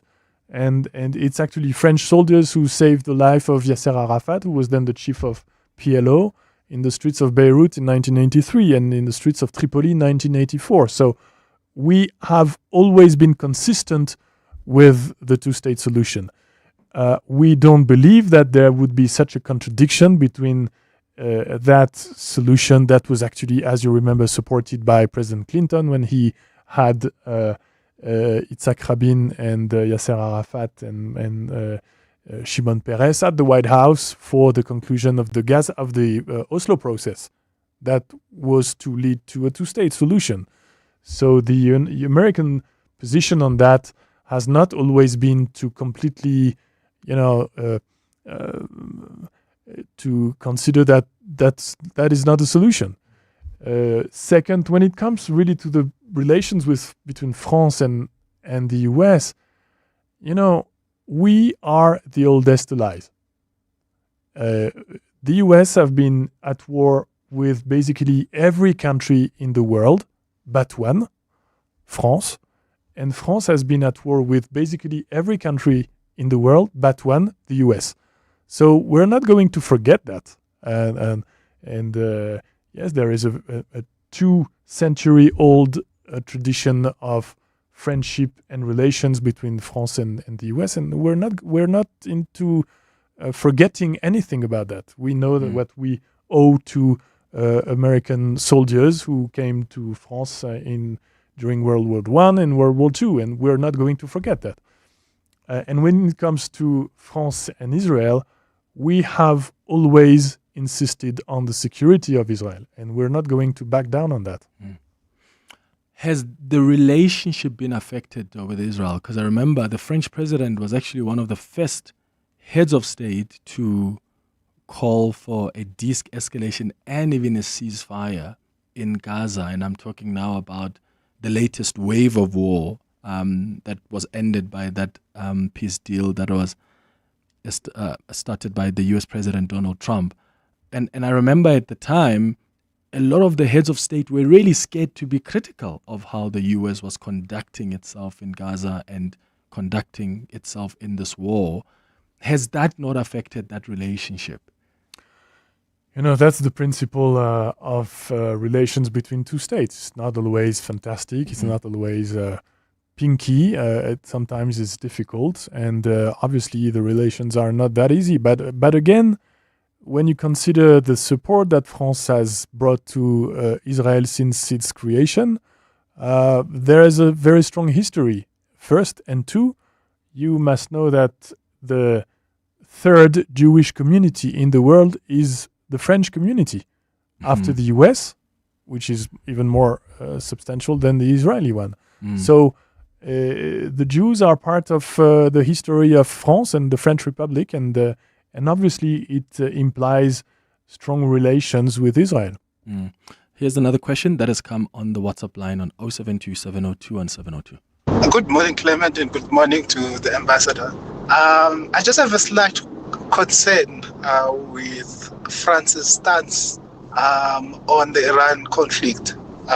They say that they were not involved in the execution of the plan, and yet, day 4 now? We are already told that there's aircraft carriers that are going to the region to go and assist.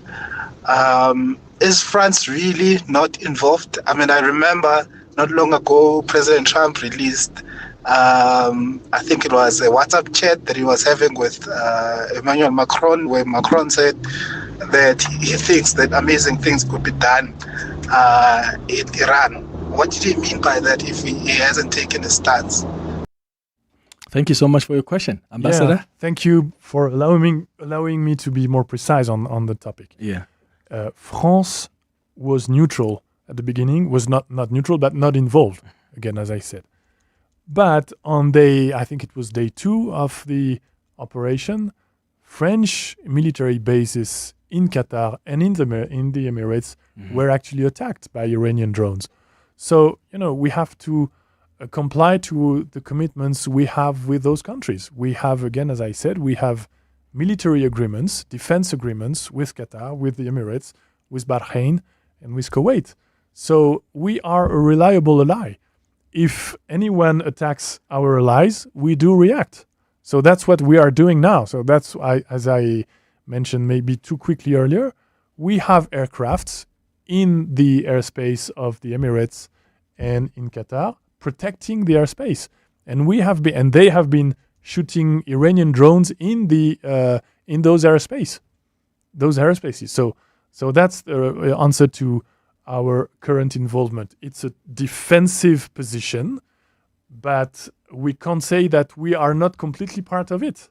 Because again, we are defending the airspace of Qatar and the Emirates. So you are there mostly to help in defending and protecting your allies in the region, because they're now also being targeted. They have been as targeted. Opposed to help the US fight Iran. Absolutely. Okay. And second, if I may, as much as, again, and that was reaffirmed by President Macron, we really, really regret the fact that international law is not being respected because it will have a long-term effect everywhere in the world.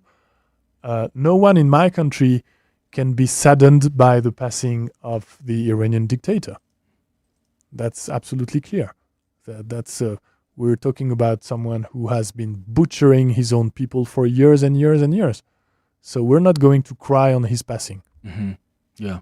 I'm glad what you do there, which is what we really struggle to find out there, is one, you can be repulsed by the violation of international law, but you can also actually raise concerns about the regime under the supreme leader who has now been assassinated, and what that has meant for the people of Iran and what the human right record is in that country. We've got some more questions that are coming through as well. I've got my own questions as well that I want to ask. I want us to touch on the Africa-France Summit as well. That's scheduled. I've got some questions about that, so we'll get into that after the break. It's 12 minutes before 11 o'clock.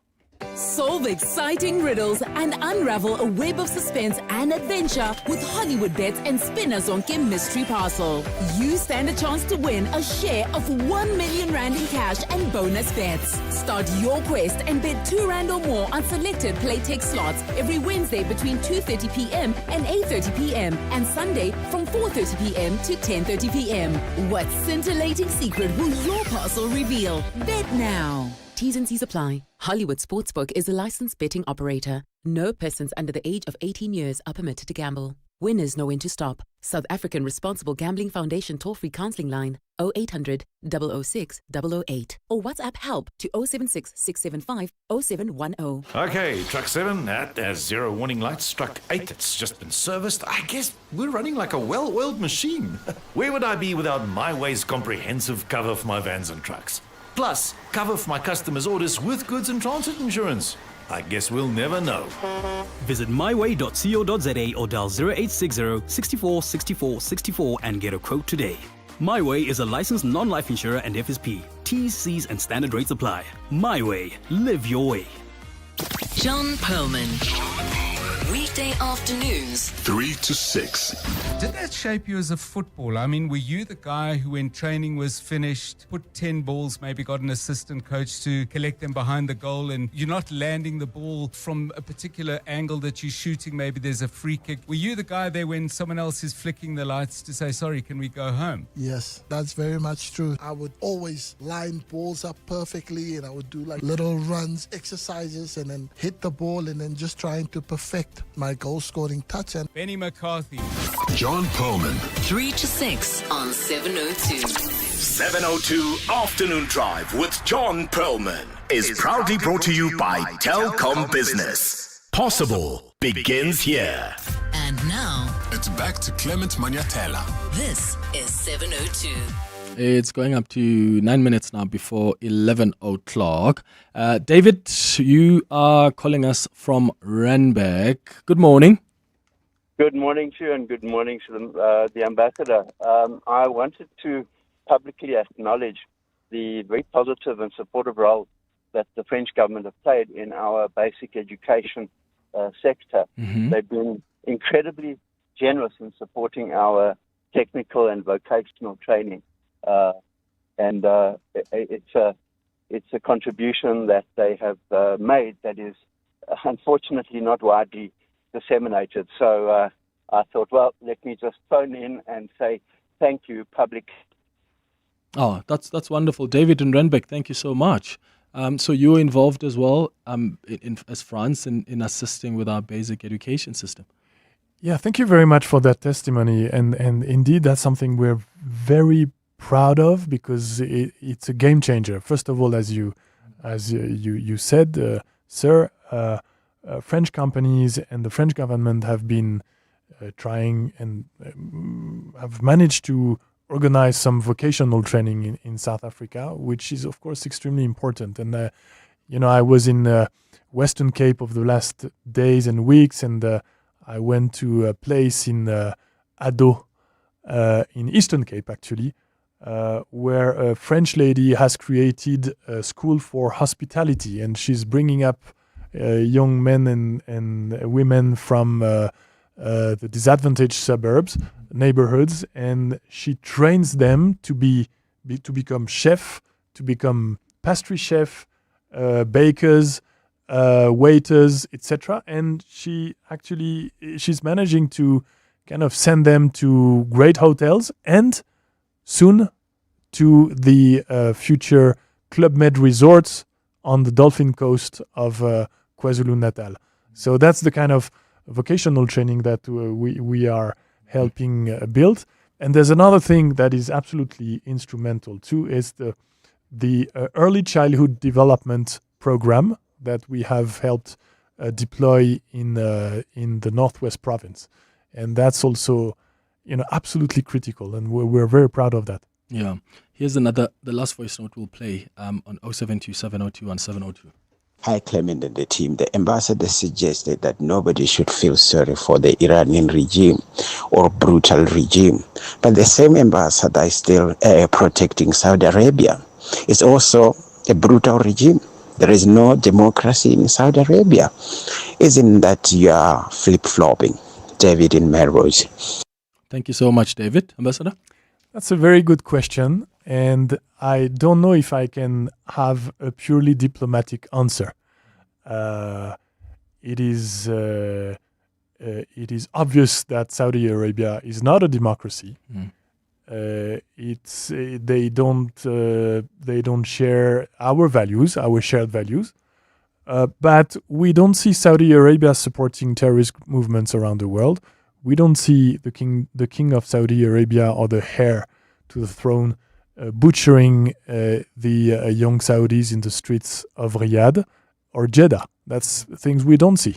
And Saudi Arabia is not a destabilizing power in the region. So that makes a strong difference. Mm-hmm. Do you still have, as France, troops in some of the Sahel countries like Mali, Niger, Burkina Faso, Chad, Senegal, Ivory Coast? No, we don't.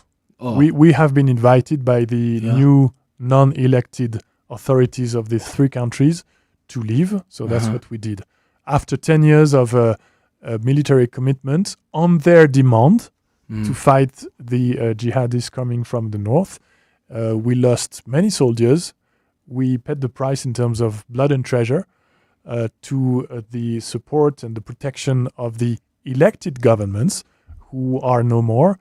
But we do comply with the request of the current authorities, de facto authorities. So we left. And it's also true that we had 2 military bases in Mali and in Niger that we closed. And we also closed other military bases in Africa on the request of the authorities. That's in Chad and in Senegal. We have 2 other military bases that have evolved to kind of military academies in Gabon and in Côte d'Ivoire. And but we still have a very strong and very useful military base in Djibouti that was actually instrumental, notably at the time of the evacuation of Khartoum. If you remember that was 3 years ago, because it helped us to evacuate and secure nationals from many countries, including South Africans. Yeah. A question from Tick on the WhatsApp line, follow up to what I asked now. It says, hi Clement, please ask the ambassador, what's France doing about the former colonies that seem to be forcing French corporates out of their countries, especially here in Africa? That's the first question. The second one, please, can you also ask about the restitution in France that France is looking at for these former colonies? Is that a conversation that's taking place?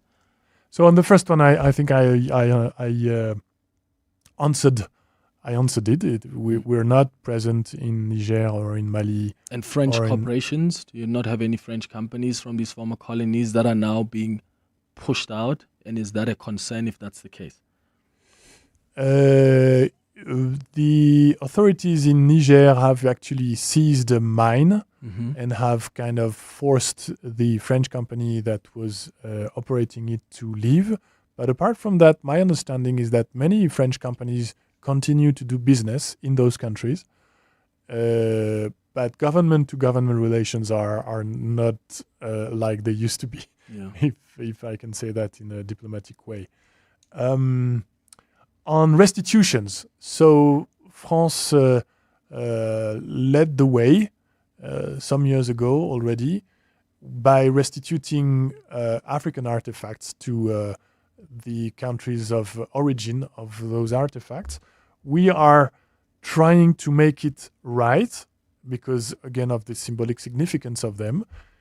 But making things right is also making sure that those artifacts will be protected and exposed to the public as they should do. And there's a law that is being debated at the French Parliament to establish a framework on the ground of which those restitutions will be organized country by country. Just lastly, the Africa France Summit scheduled for May, President Macron had described it as a break with these post-colonial reflexes. How is that summit going to help in just strengthening this relationship that France has with larger parts of this African continent? Well, again, I think the topics that President Ruto and President Macron have selected show the determination to talk about the future. They will talk about health, and my understanding is that they would really appreciate President Ramaphosa to be involved on that topic because he's been, a pioneer back at the time of the beginning of the COVID pandemic. They will talk about business. There will be a business forum on the eve of the summit. Global group CEOs will also be invited at the summit so that they will have a chance to talk to heads of states and government and to talk real business. There will be a focus on youth, and the idea is to show promising projects, promising young talents, and we are right now thinking of what kind of young personalities we could bring to the summit, and notably South African personalities. So I can't give you names because I need to call them first. But South Africa has some great young talents that we believe can have an influence on the whole continent and in the world because of their ability to tell African stories to the world. Yeah. Ambassador Martino, thank you so much. This was thank a you great very chat. much. I really it's been appreciate a great it. time. Merci beaucoup. Merci. It's 11 o'clock. To live wealthier, you need to be able to grow your assets.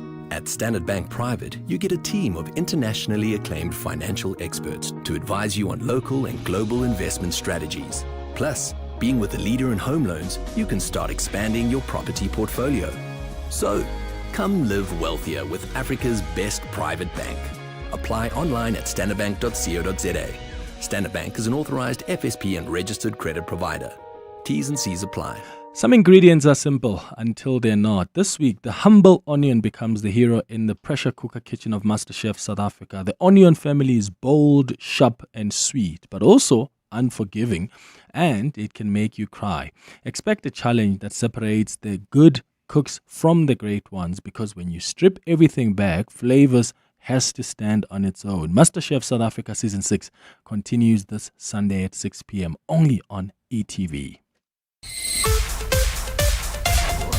This is EWN.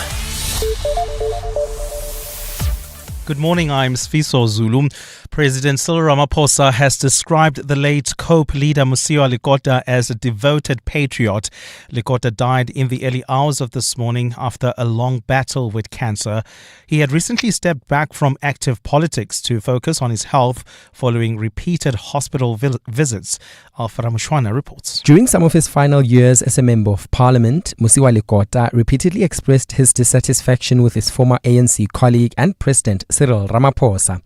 He went as far as accusing Ramaphosa of selling him out just before his detention at Robben Island in the 1970s. You wrote to the special branch that we put communist ideas in your head. In doing so, you condemned us. The special branch rewarded you and they sent you home, and we headed to Robben Island. We should have traveled together to the island. Ramaphosa says Lakota's life was one of courage and resilience. Presidency Spokesperson Vincent Magwenya. President Ramaphosa honors Mr. Lakota, especially for his principled dedication to non-racialism during our struggle and in a liberated South Africa. Lakota will be laid to rest in the Free State. Alpha Ramshwana, Eyewitness News. The Madlanga Commission of Inquiry has called the medical certificates of alleged political fixer Ramaphosa useless, saying it will be considering serious actions against uncooperative witnesses. Magwenya made a brief appearance at the commission this morning to explain his no-show on Monday. But before he could speak, Commission Chairperson Mbuyiseli Madlanga made a speech about the bothersome pattern of witnesses falling sick before they have to testify. Madlanga says the Commission reserves the right to call in the doctors who write these sick notes and also to refer them to the country's medical boards. We are not going to sit here and continue receiving useless medical certificates like the last one was and like yours appears to be. Magwenya apologized to the Commission for not showing up on Monday, saying he wasn't feeling well. Coming back from Cape Town since Friday, I was not okay.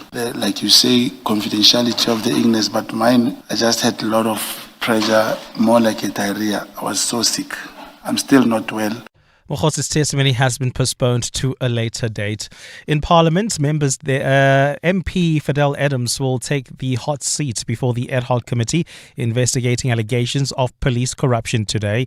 Adams will respond to accusations of mishandling sensitive intelligence, and today we'll also see prosecutor Krishna Chetty give testimony about investigations as well as another public submission. Jabulile Mbata reports. Fidel Adams, the leader of the National Coloured Congress, and its sole MP will take the witness stand today.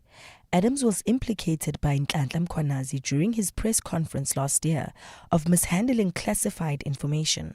Mkhwanazi testified that Adams recklessly handled the intelligence when he used it to open criminal dockets at different police stations. Adams has refuted this, claiming the documents were slipped under his office door anonymously and that he reported the matter to the police. Adams will be the second member of parliament to take the stand after committee member and DAMP Diane Collar-Barnard also responded to similar allegations. Another witness today is prosecutor Krishna Chetty, who was involved in a case involving fellow witness Paul O'Sullivan a few years ago. Jabulile Mbata, Eyewitness News. And Israel expanded its airstrikes in Lebanon today, targeting the area around the presidential palace near Beirut and other areas south of the capital, as well as strongholds of the Iran-backed militant group Hezbollah, killing at least 11 people.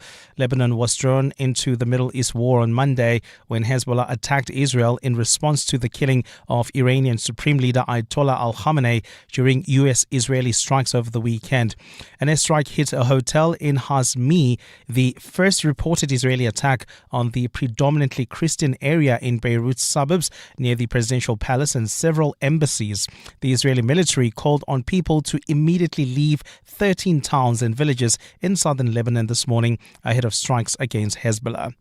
Gold is trading at $5,164.56 an ounce. The rand is at 16.59 to the dollar, 22.10 to the pound, 19.24 to the euro. Brent crude oil is at $82.63 a barrel. And in the traffic in Boxbeck, we've got delays on the N17 East just as you approach Roundabout Road. Roadworks are taking place there, and that's the reason for the backup. And traveling on the N3 North, we also have got delays towards the Glulis interchange. Please be on the lookout there. There's also queuing traffic in Amalgam along the M2 West between the Crown interchange and Main Reef Road. A cloudy day in store for Gauteng with scattered showers and thunder showers expected. The temperatures will peak at highs between 24 and 26 degrees. The top story in EWN this hour, President Cyril Ramaphosa has described the late COPE leader Musui Lakota as a devoted patriot. EWN, in touch, in tune and independent. For the latest, visit ewn.co.za or download the EWN app. You're with Clement Manyathela on 702. Let's walk the talk. Streaming on the Prime Media Plus app. DSTV channel 856, 92.7 and 106 FM.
Eight minutes after 11 o'clock. Dumela, welcome to the third and final hour of the Clement Manyathela Show. Thank you for staying with us here on 702. It's time for our Listener's Choice feature.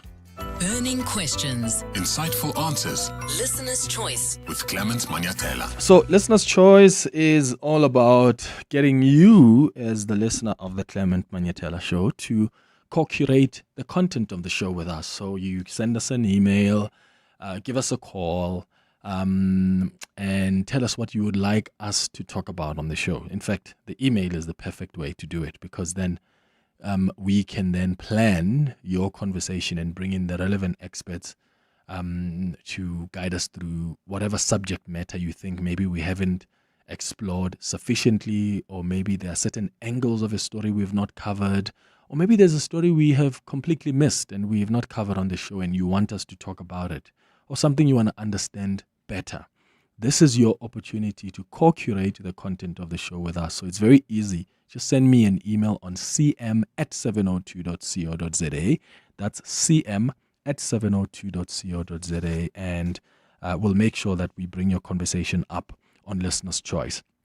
Today, we have been asked by one of our listeners to discuss Iran's proxies, the militant groups that Iran supports, groups like Hezbollah in Lebanon, Hamas in Gaza, and the Houthis in Yemen.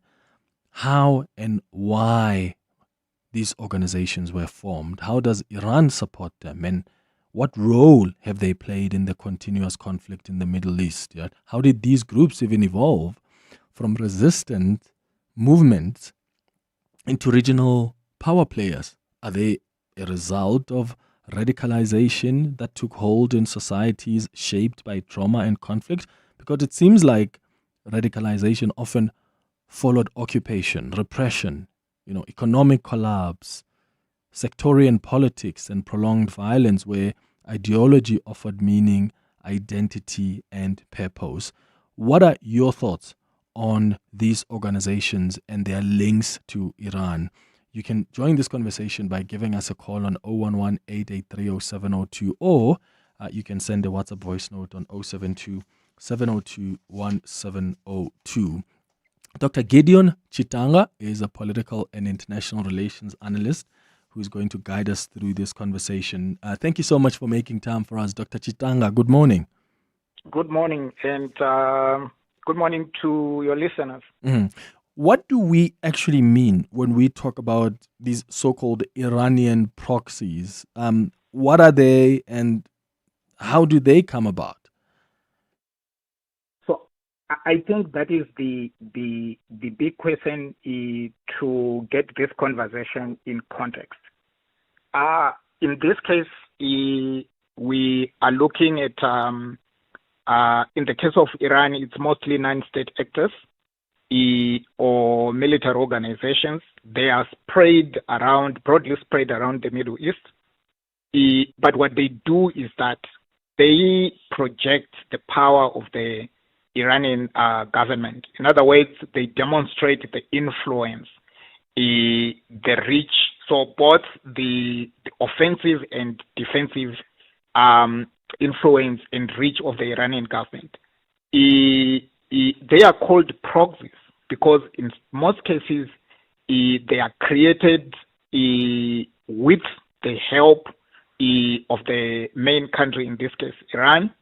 They are funded, they are capacitated in different ways by the main promoter.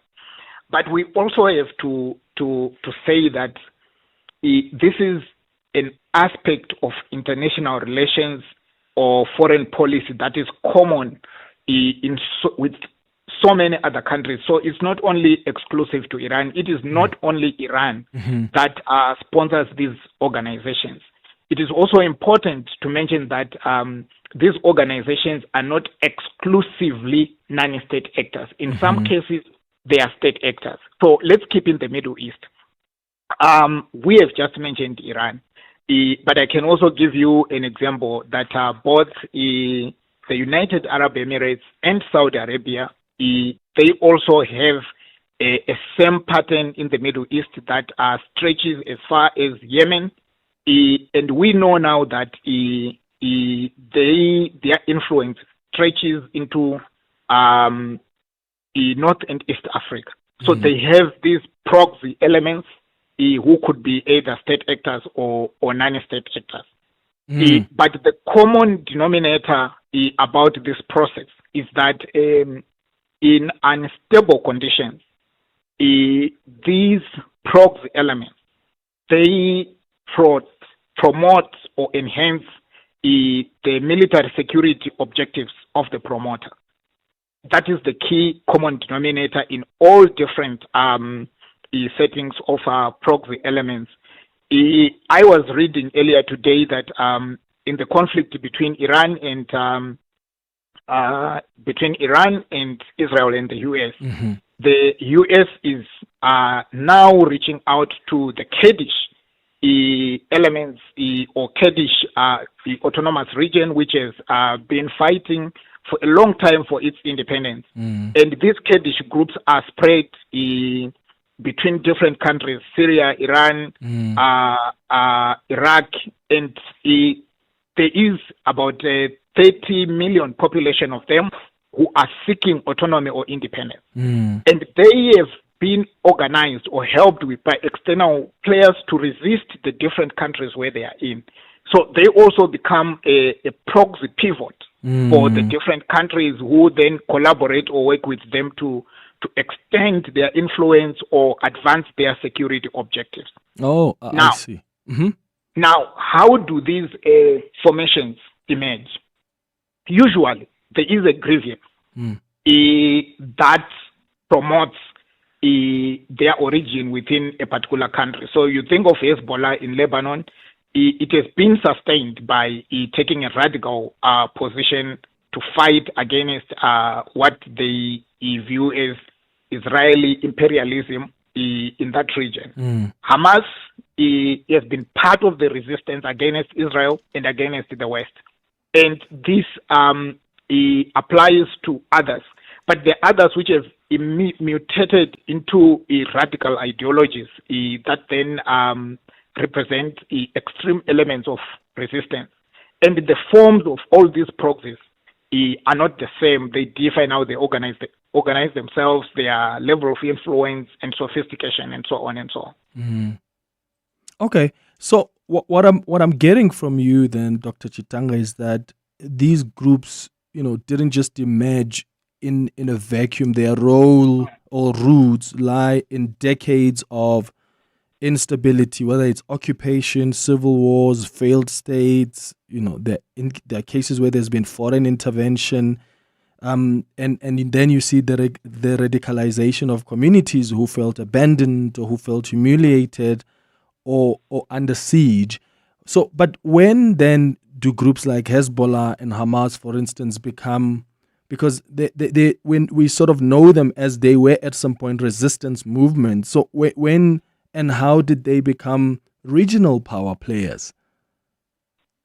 So I'm not really an expert in the history of both organizations, but what I know is we tend to think about Hamas from the beginning of the current conflict between Israel and the Palestinian region. But Hamas has a very long history in that region. And there are different interpretations of how Hamas has evolved. There's a dominant narrative that represents or identifies with the interest of the Palestinians and their resistance to the Israeli occupation.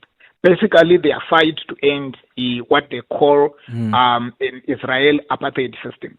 But there are also other narratives that refers to how also the government of Israel is at some point engaged with these formations in trying to change the political circumstances in the Palestinian regions, but also in the region. So I am saying this to show that at different levels, these proxy elements can deal with different parties.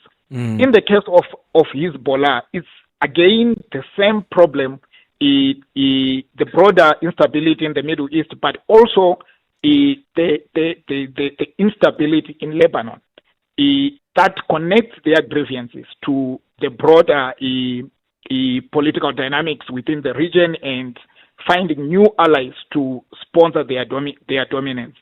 For several times, the government, like the central authority in Lebanon, has collapsed. The current administration in Lebanon was negotiated after the end of the recent war, and actually Lebanon is going through some kind of transformation to try and establish a central authority. In the absence of that central authority, and until Hezbollah was really mutilated by the Israel government, it occupied that vacuum, and it was like a quasi-state actor. Even now, you will find that Hezbollah is quite involved in the formal governance structures in Lebanon. So the proxy formations, where the state of conflict allows them room to develop and evolve and grow, they can actually expand and occupy formal structures of authority if there isn't any formal government. In the case of Hamas, that is also what happened. Hamas emerged, solidifies, consolidated, and then it emerged as a form of government dominating parts of the Palestinian regions. So the key other element of how these proxies operate is that in the absence of central government or in the absence of proper security, they can grow their influence, become bigger, and dominate government. In the conflict in Yemen, the government has collapsed. There are different factions supported by different groups or supported by different powers, Iran, Saudi Arabia, the United Arab Emirates. All of these groups support different proxies. But the most powerful proxies can then establish themselves as a quasi-government and entrench their rule. So here's my confusion then, Dr. Jitanga. Why do people then speak of Iran and its proxies as if it's the only country that has relationships with these militant groups? You've just mentioned the UAE, you mentioned Saudi Arabia. I mean, you've just mentioned that the US, from what you've read, the US is beginning to even start conversations with like some Kurdish movement. And yet, there's this perception created that, Iran is the only one that sort of supports these terrorist organizations. But aren't other countries then also in the Middle East also in some way linked to them? And I'm asking that because of what you've just said. So, again, that's very important to understand, and that is why I highlighted it. So this idea of big states collaborating with weaker or smaller states or less powerful states, and sometimes structures that are not necessarily government, so we can call them non-state actors and militant groups. It's a common feature of the politics of the Middle East, but it also happens in other cases of conflict where you have different actors involved. It's happening in Sudan as we speak. Other than the two major military factions, the other factions and these main countries, the metropole, the sponsors, they sponsor different groups. So it's a common feature. When people talk of Iranian proxy, this is a language that projects an ideological posture. It projects who you support and who you don't.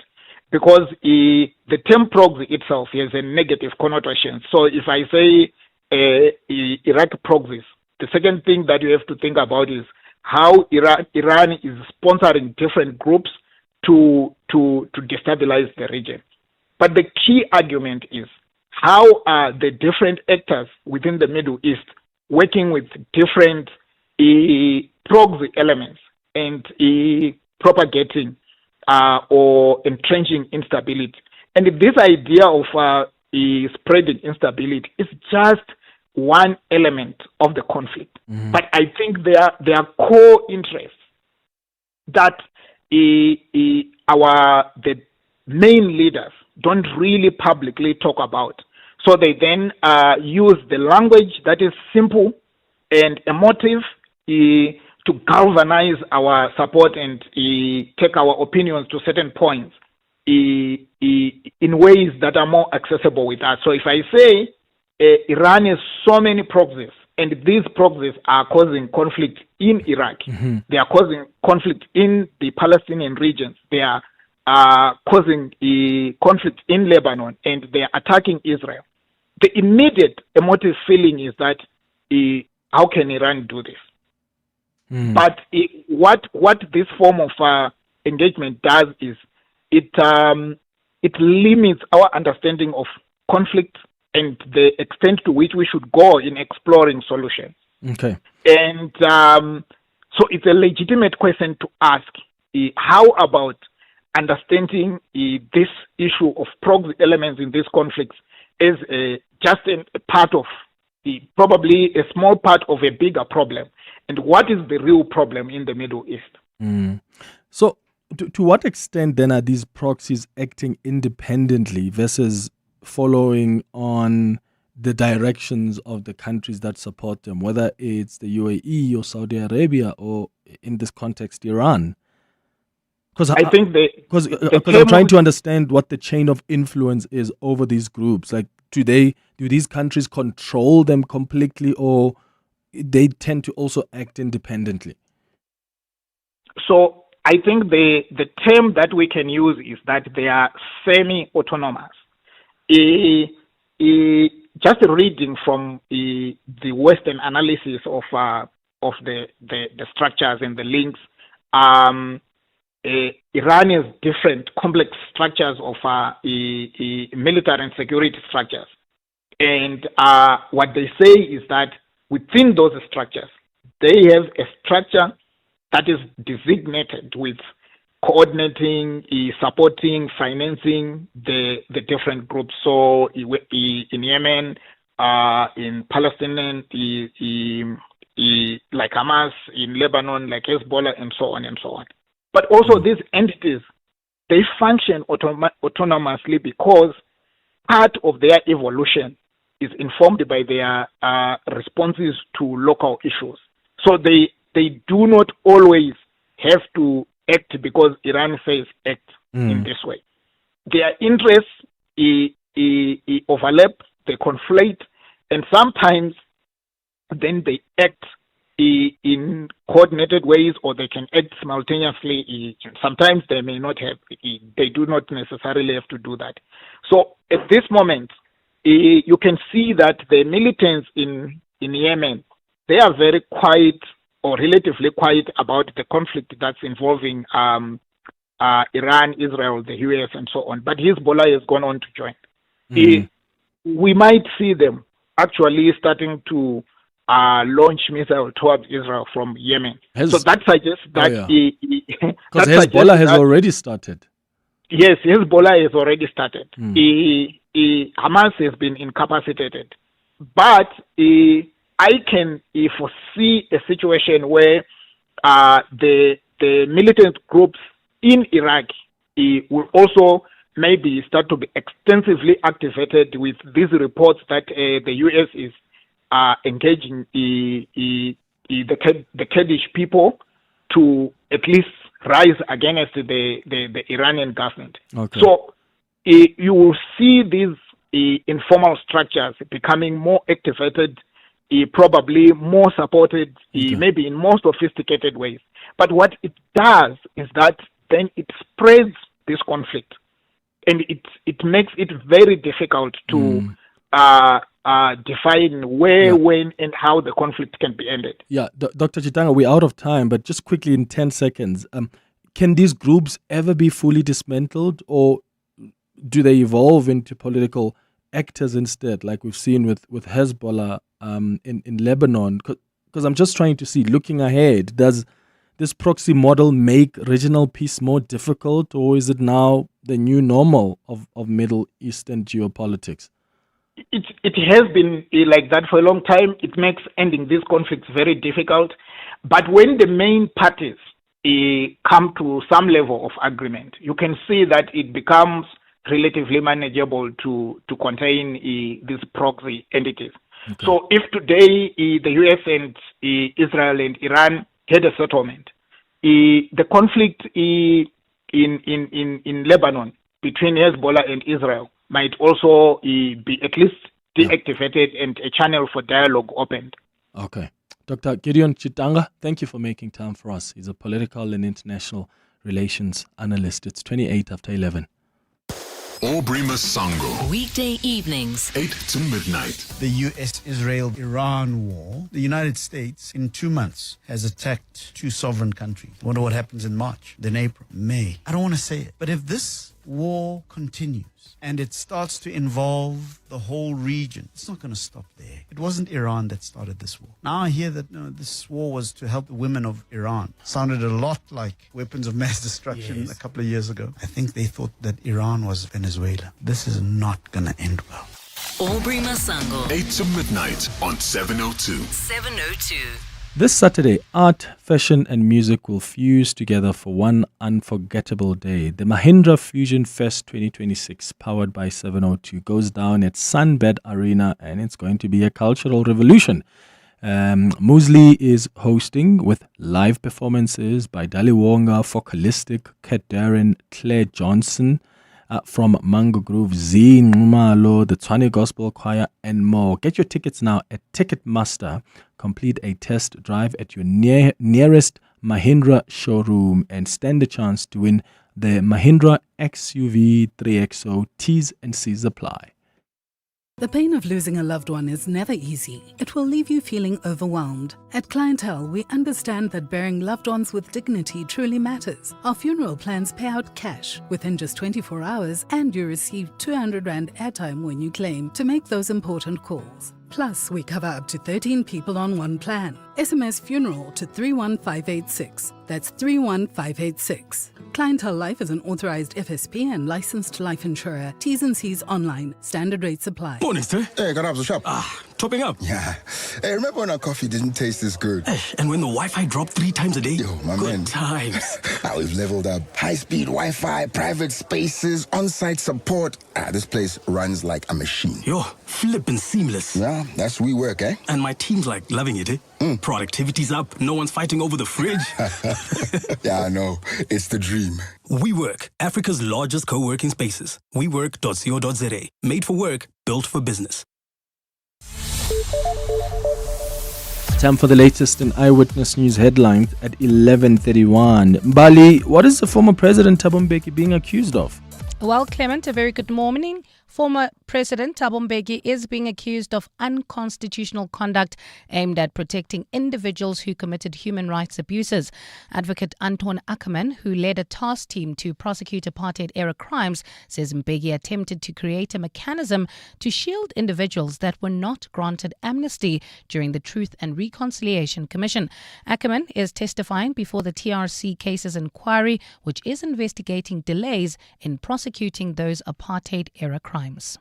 Suspended head of the police's organised crime unit, Richard Shibiri, is finally having his say at the Madlanga Commission of Inquiry today following damning allegations against him. Shibiri is appearing at the commission, which was established to probe allegations of criminal infiltration in the justice system.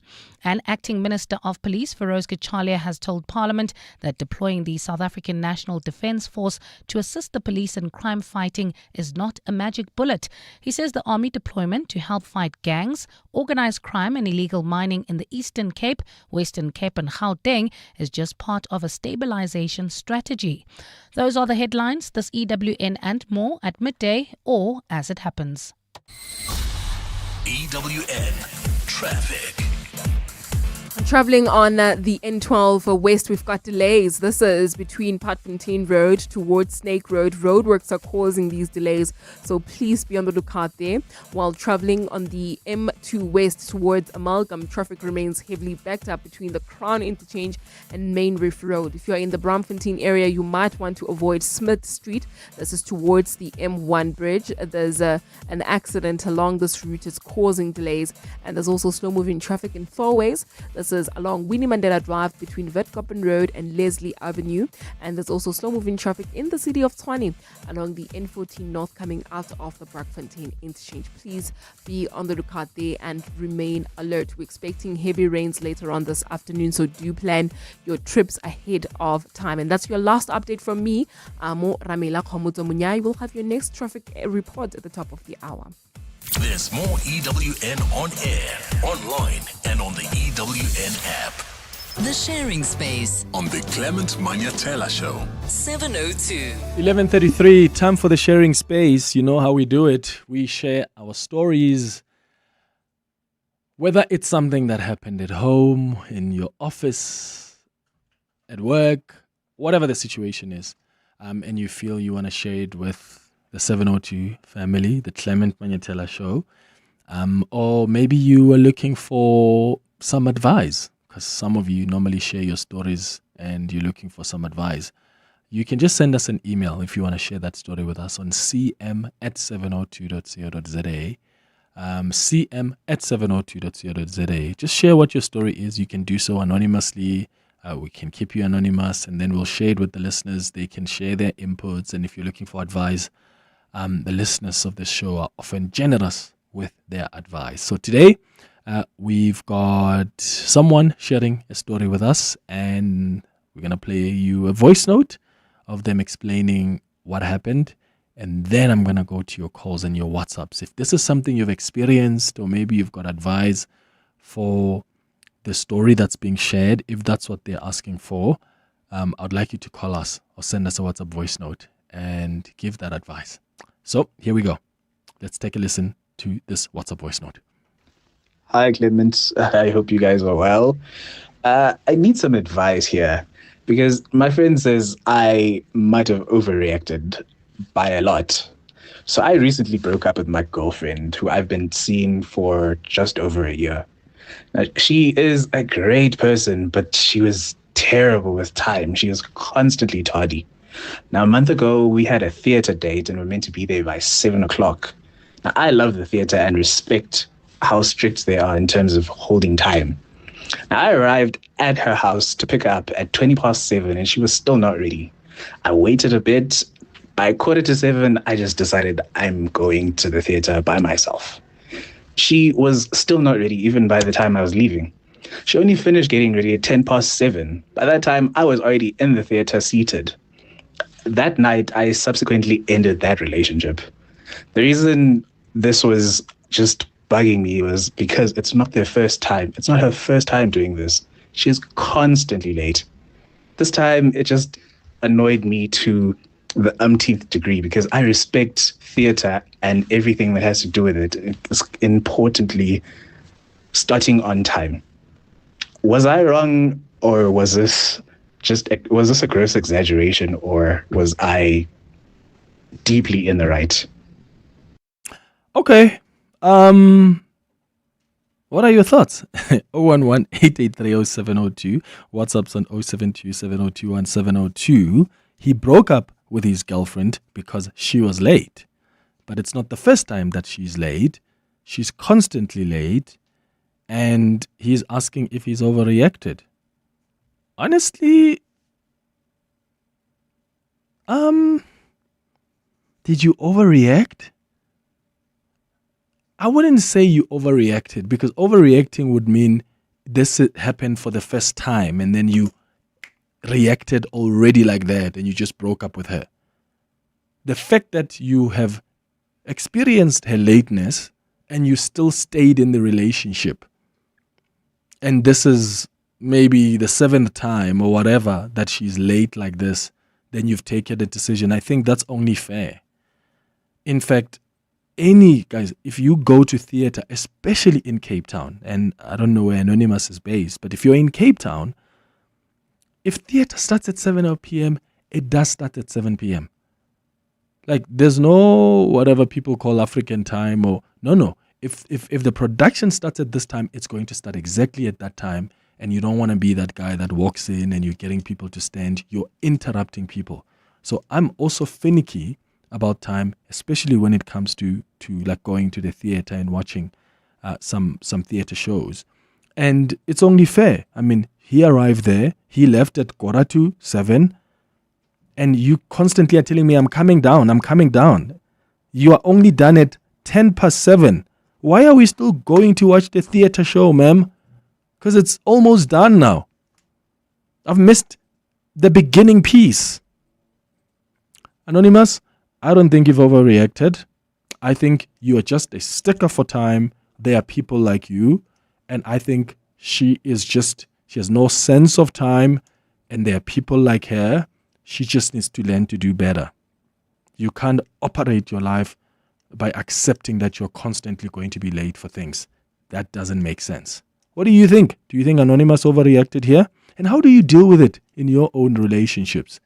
People that are constant. We all have that one friend. But I'm more interested in intimate relationships. How do you deal with it?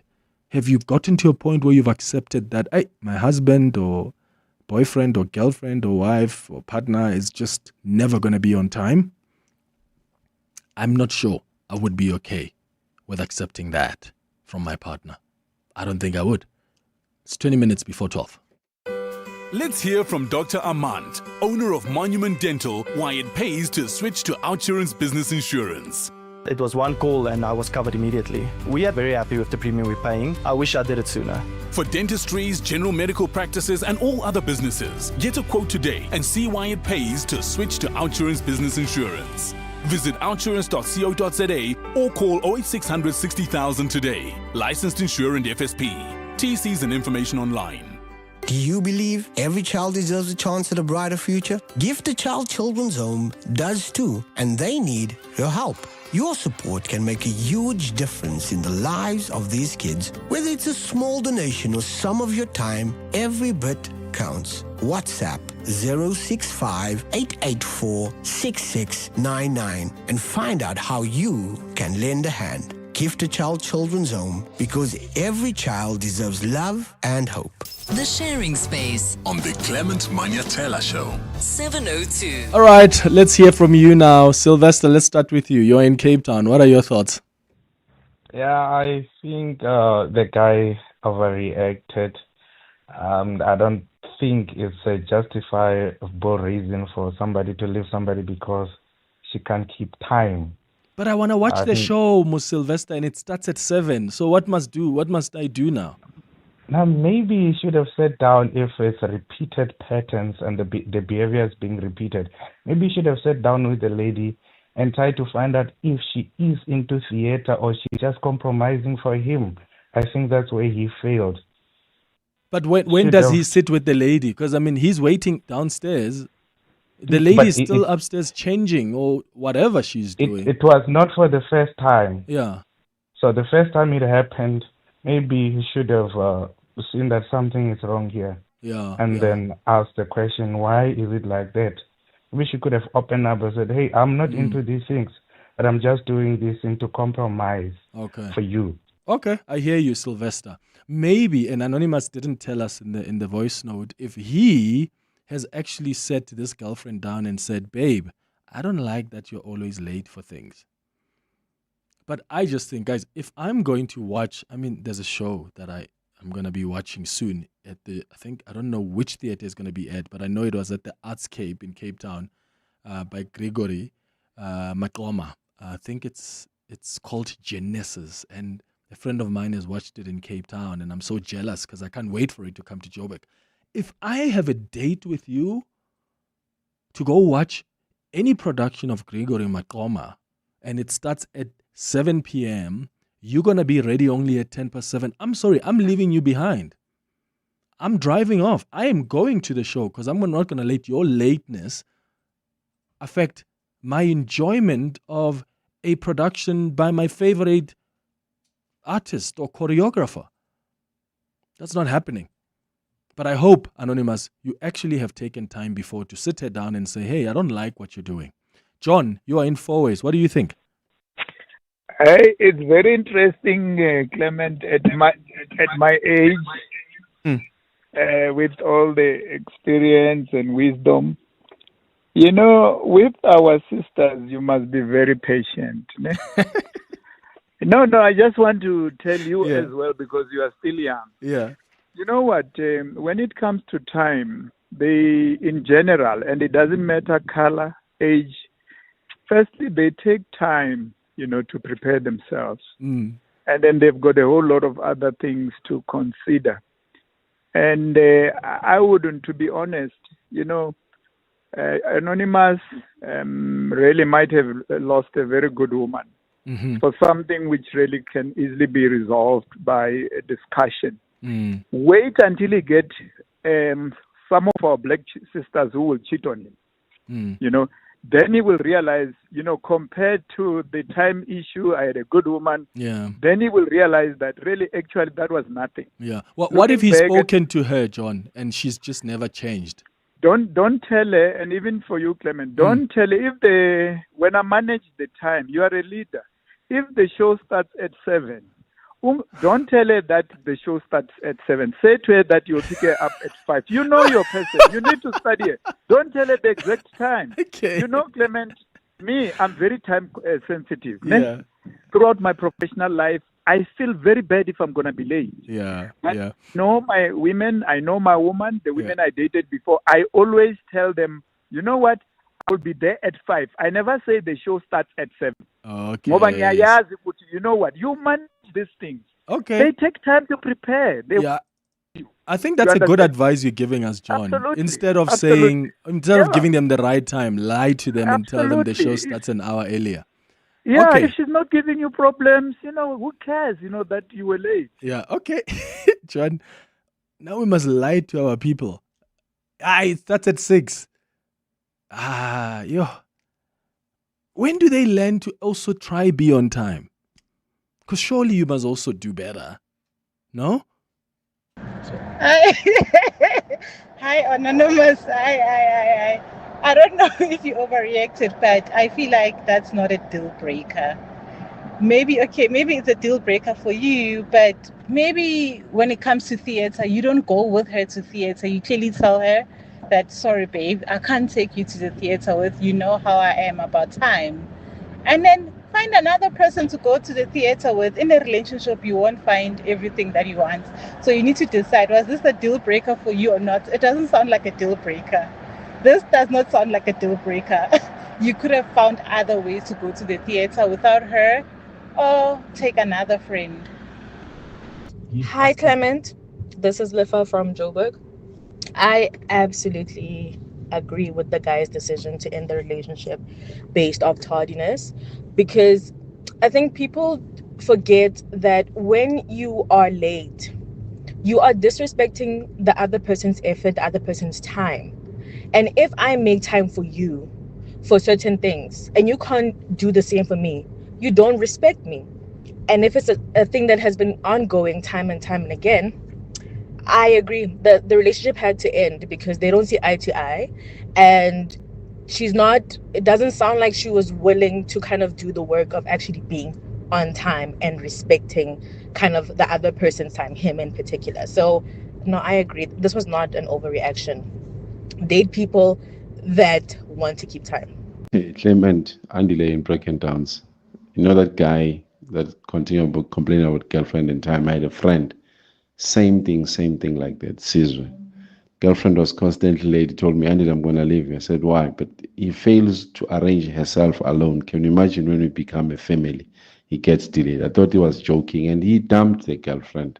So I understand that. Andy didn't break it down. Mr. Clement, today's sharing space is so beautiful. I love it when guys respect themselves and they understand their worth. My brother, you have my respect. I appreciate you so much. You did the right thing. You did the right thing, my brother. If she doesn't respect time, she doesn't respect you, she doesn't respect the day that you have that you had prepared for you guys. You have my respect. You did the right thing. But hold your head up with pride. Hector and Midrand. Bontle, you're calling from Kempton Park. Good morning. Wow, Usando Garu, you are the late one when.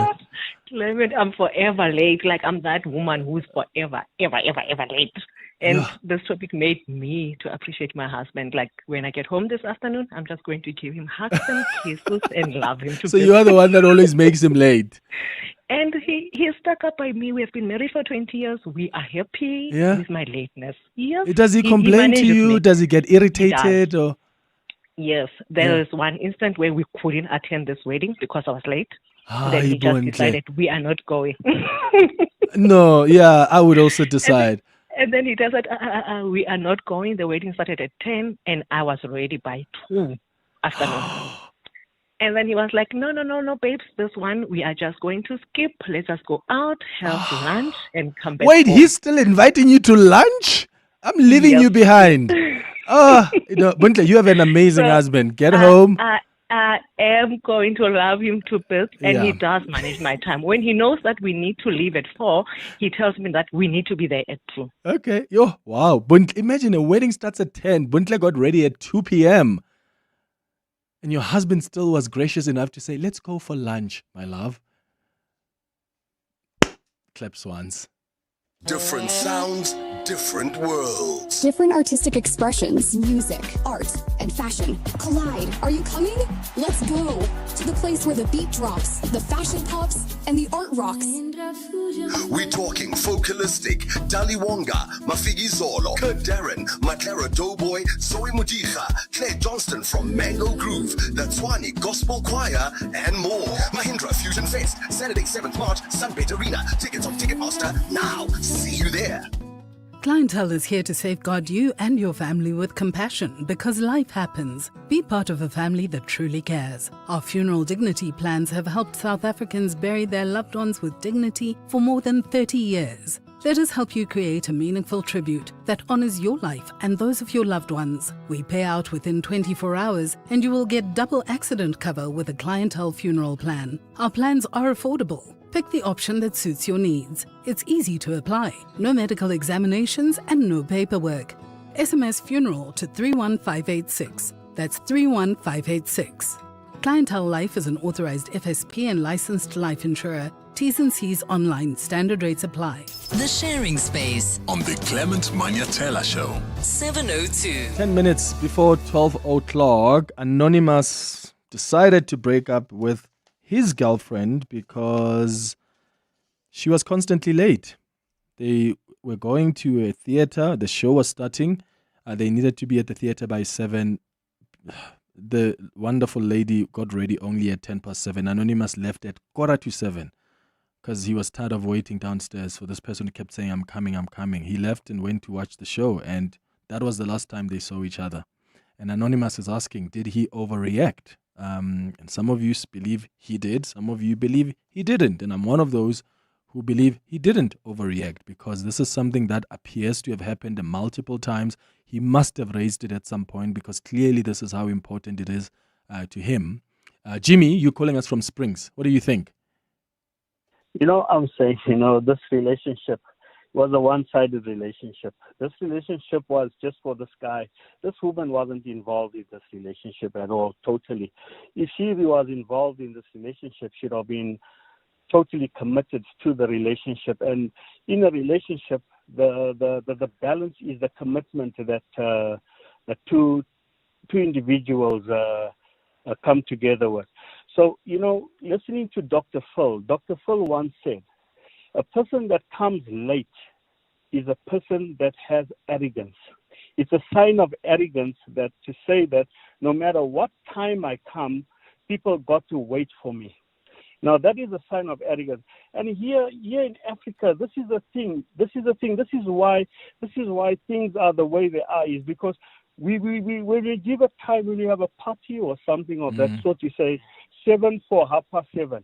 There is no such a thing, 7 for 7:30. That 7 for 7:30 is that in between is a sign of arrogance. Yeah, and look, even for that 7:30, they'll still rock up at 8:30. What shocks me is even at parties. I recently went to attend a friend's 40th in Cape Town, and I thought maybe my experience, to be honest, is that my friends in Cape Town tend to be more the ones that keep time than some of my friends in Joburg. That's just from my experience. So when I went to this 40th, I thought people were going to be on time. It was supposed to start at, I think it was 7 p.m. There are people that rocked up an hour and a half later. Why are you still coming to someone's 40th if you're just going to rock up there an hour and a half later? If you're not able to come because you've got commitments, rather say so. We need to learn to respect each other's time. You did actually overreact, young man. And again, you're both right and wrong. Because, to be honest, some of these things need a meeting. By these things need a meeting, I mean that should have discussed the stuff with your girlfriend. Have meetings, things pertaining to that. I had a lady who did that. I sat her down and I told her that this is the last time that you will come late. If you come late, I will leave. But I didn't leave her. She came late and I left her. When she phoned me, I said, but I told you that if you come late, I will leave. She never came late again. It's all about just rules. We got to be strict. If we're not strict, they see a weakness, and that's what they saw in you. That is why they carried on coming late. Good luck, young man. This is Vincent from Florida. This guy is not wrong for breaking up with her because of the times he's always late. You can't expect someone else's life to come to a standstill just because you can't make. You don't have respect for other people's time. Life doesn't work like that. If you can't learn the respect for other people's time, then you're not on my contract. Thank you. Clement, yes, abantu bethu bayadelela sometimes. Sometimes it's just sheer disrespect. If a person doesn't want to go wherever you ask them to go with you, they must just say, upfront to say, I'll pass, just go. Konamanje, we were supposed to go watch a derby on Saturday. Oh, by the way, I didn't want to go. I wanted to just sit home and enjoy my TV, watch the derby. Person who wanted to go was an hour late for us to go to the derby. What disrespect is that? Especially with the derby, because, if you are not in Soweto 2 hours before the derby begins, you are in trouble. The traffic, getting into the stadium, so that requires you to actually be on time. No, guys, we must stop justifying, because the very same people who are late for that lunch or for you going to the derby, you guys going to the theater, they're never late for work. Or when they're meeting their boss. Will they ever be 15 minutes late for a meeting with their boss? No, that tells you there's a level of respect towards certain things and people. And when it comes to you, that's different. Hi, Clement. I think your previous callers have it all wrong. The point is not whether you like something or not, because that's a completely different issue. Then you don't agree to attend something. The point is the disrespect for his time and for everyone else's time, given that it wasn't the first incident. So I think he was fully justified, because this will be a pattern and it will affect their relationship moving forward. Thanks, Loops. Good morning, Clement. My wife is forever late, Clement. Like, Today she was going for an interview. I have to drag her out of the house for her to be in the interview. She was 10 minutes late. But like the other caller has said, it is not a deal breaker. You just have to know how to manage these female people with time. For me, it's worse because Clement is the mom and the 3 daughters. The caller, I think he overreacted. He was supposed to see how best to manage time, because I don't think for someone you love, you can go to that extreme.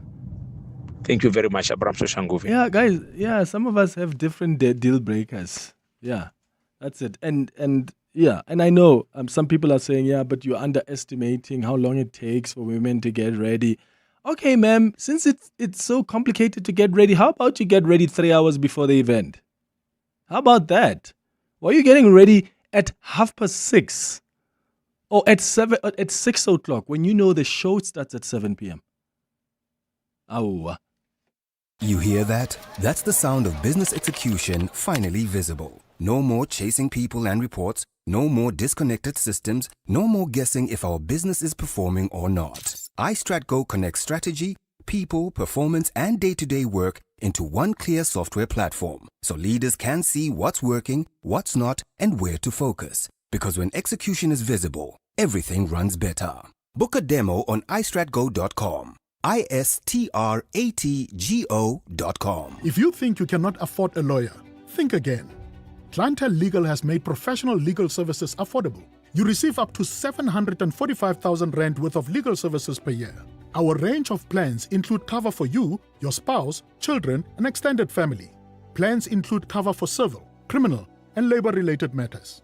Whether it's protection orders, gender-based violence, uncontested divorce, or poor service, your Clientele Legal lawyer will be there to assist you.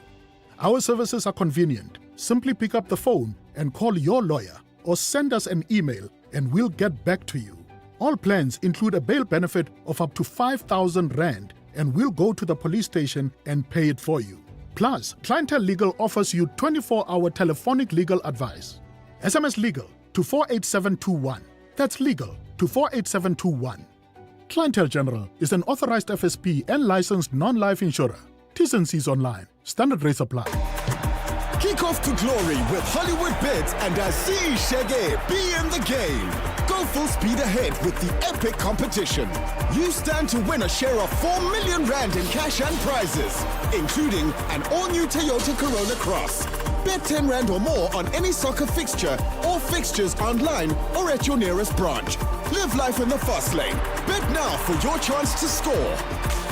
T's and C's apply. Hollywood Sportsbook is a licensed betting operator. No persons under the age of 18 years are permitted to gamble. Winners know when to stop. South African Responsible Gambling Foundation toll-free counselling line 0800 006 008 or WhatsApp HELP to 076 675 0710.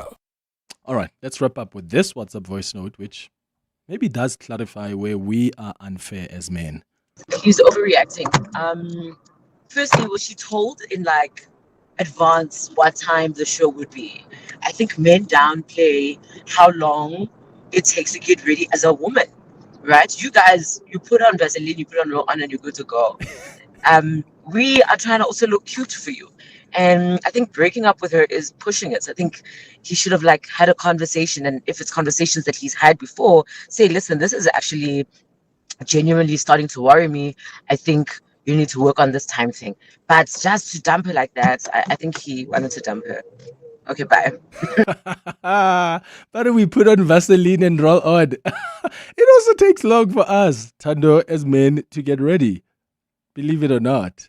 Thank you for listening to the Wednesday edition of the Clement Manyathela Show. Coming up next is the Midday Report. We'll be back again tomorrow between 9 and 12. Have a beautiful day, my friends. Bye-bye. This is EWN. Good afternoon. I'm Bali Dlamini.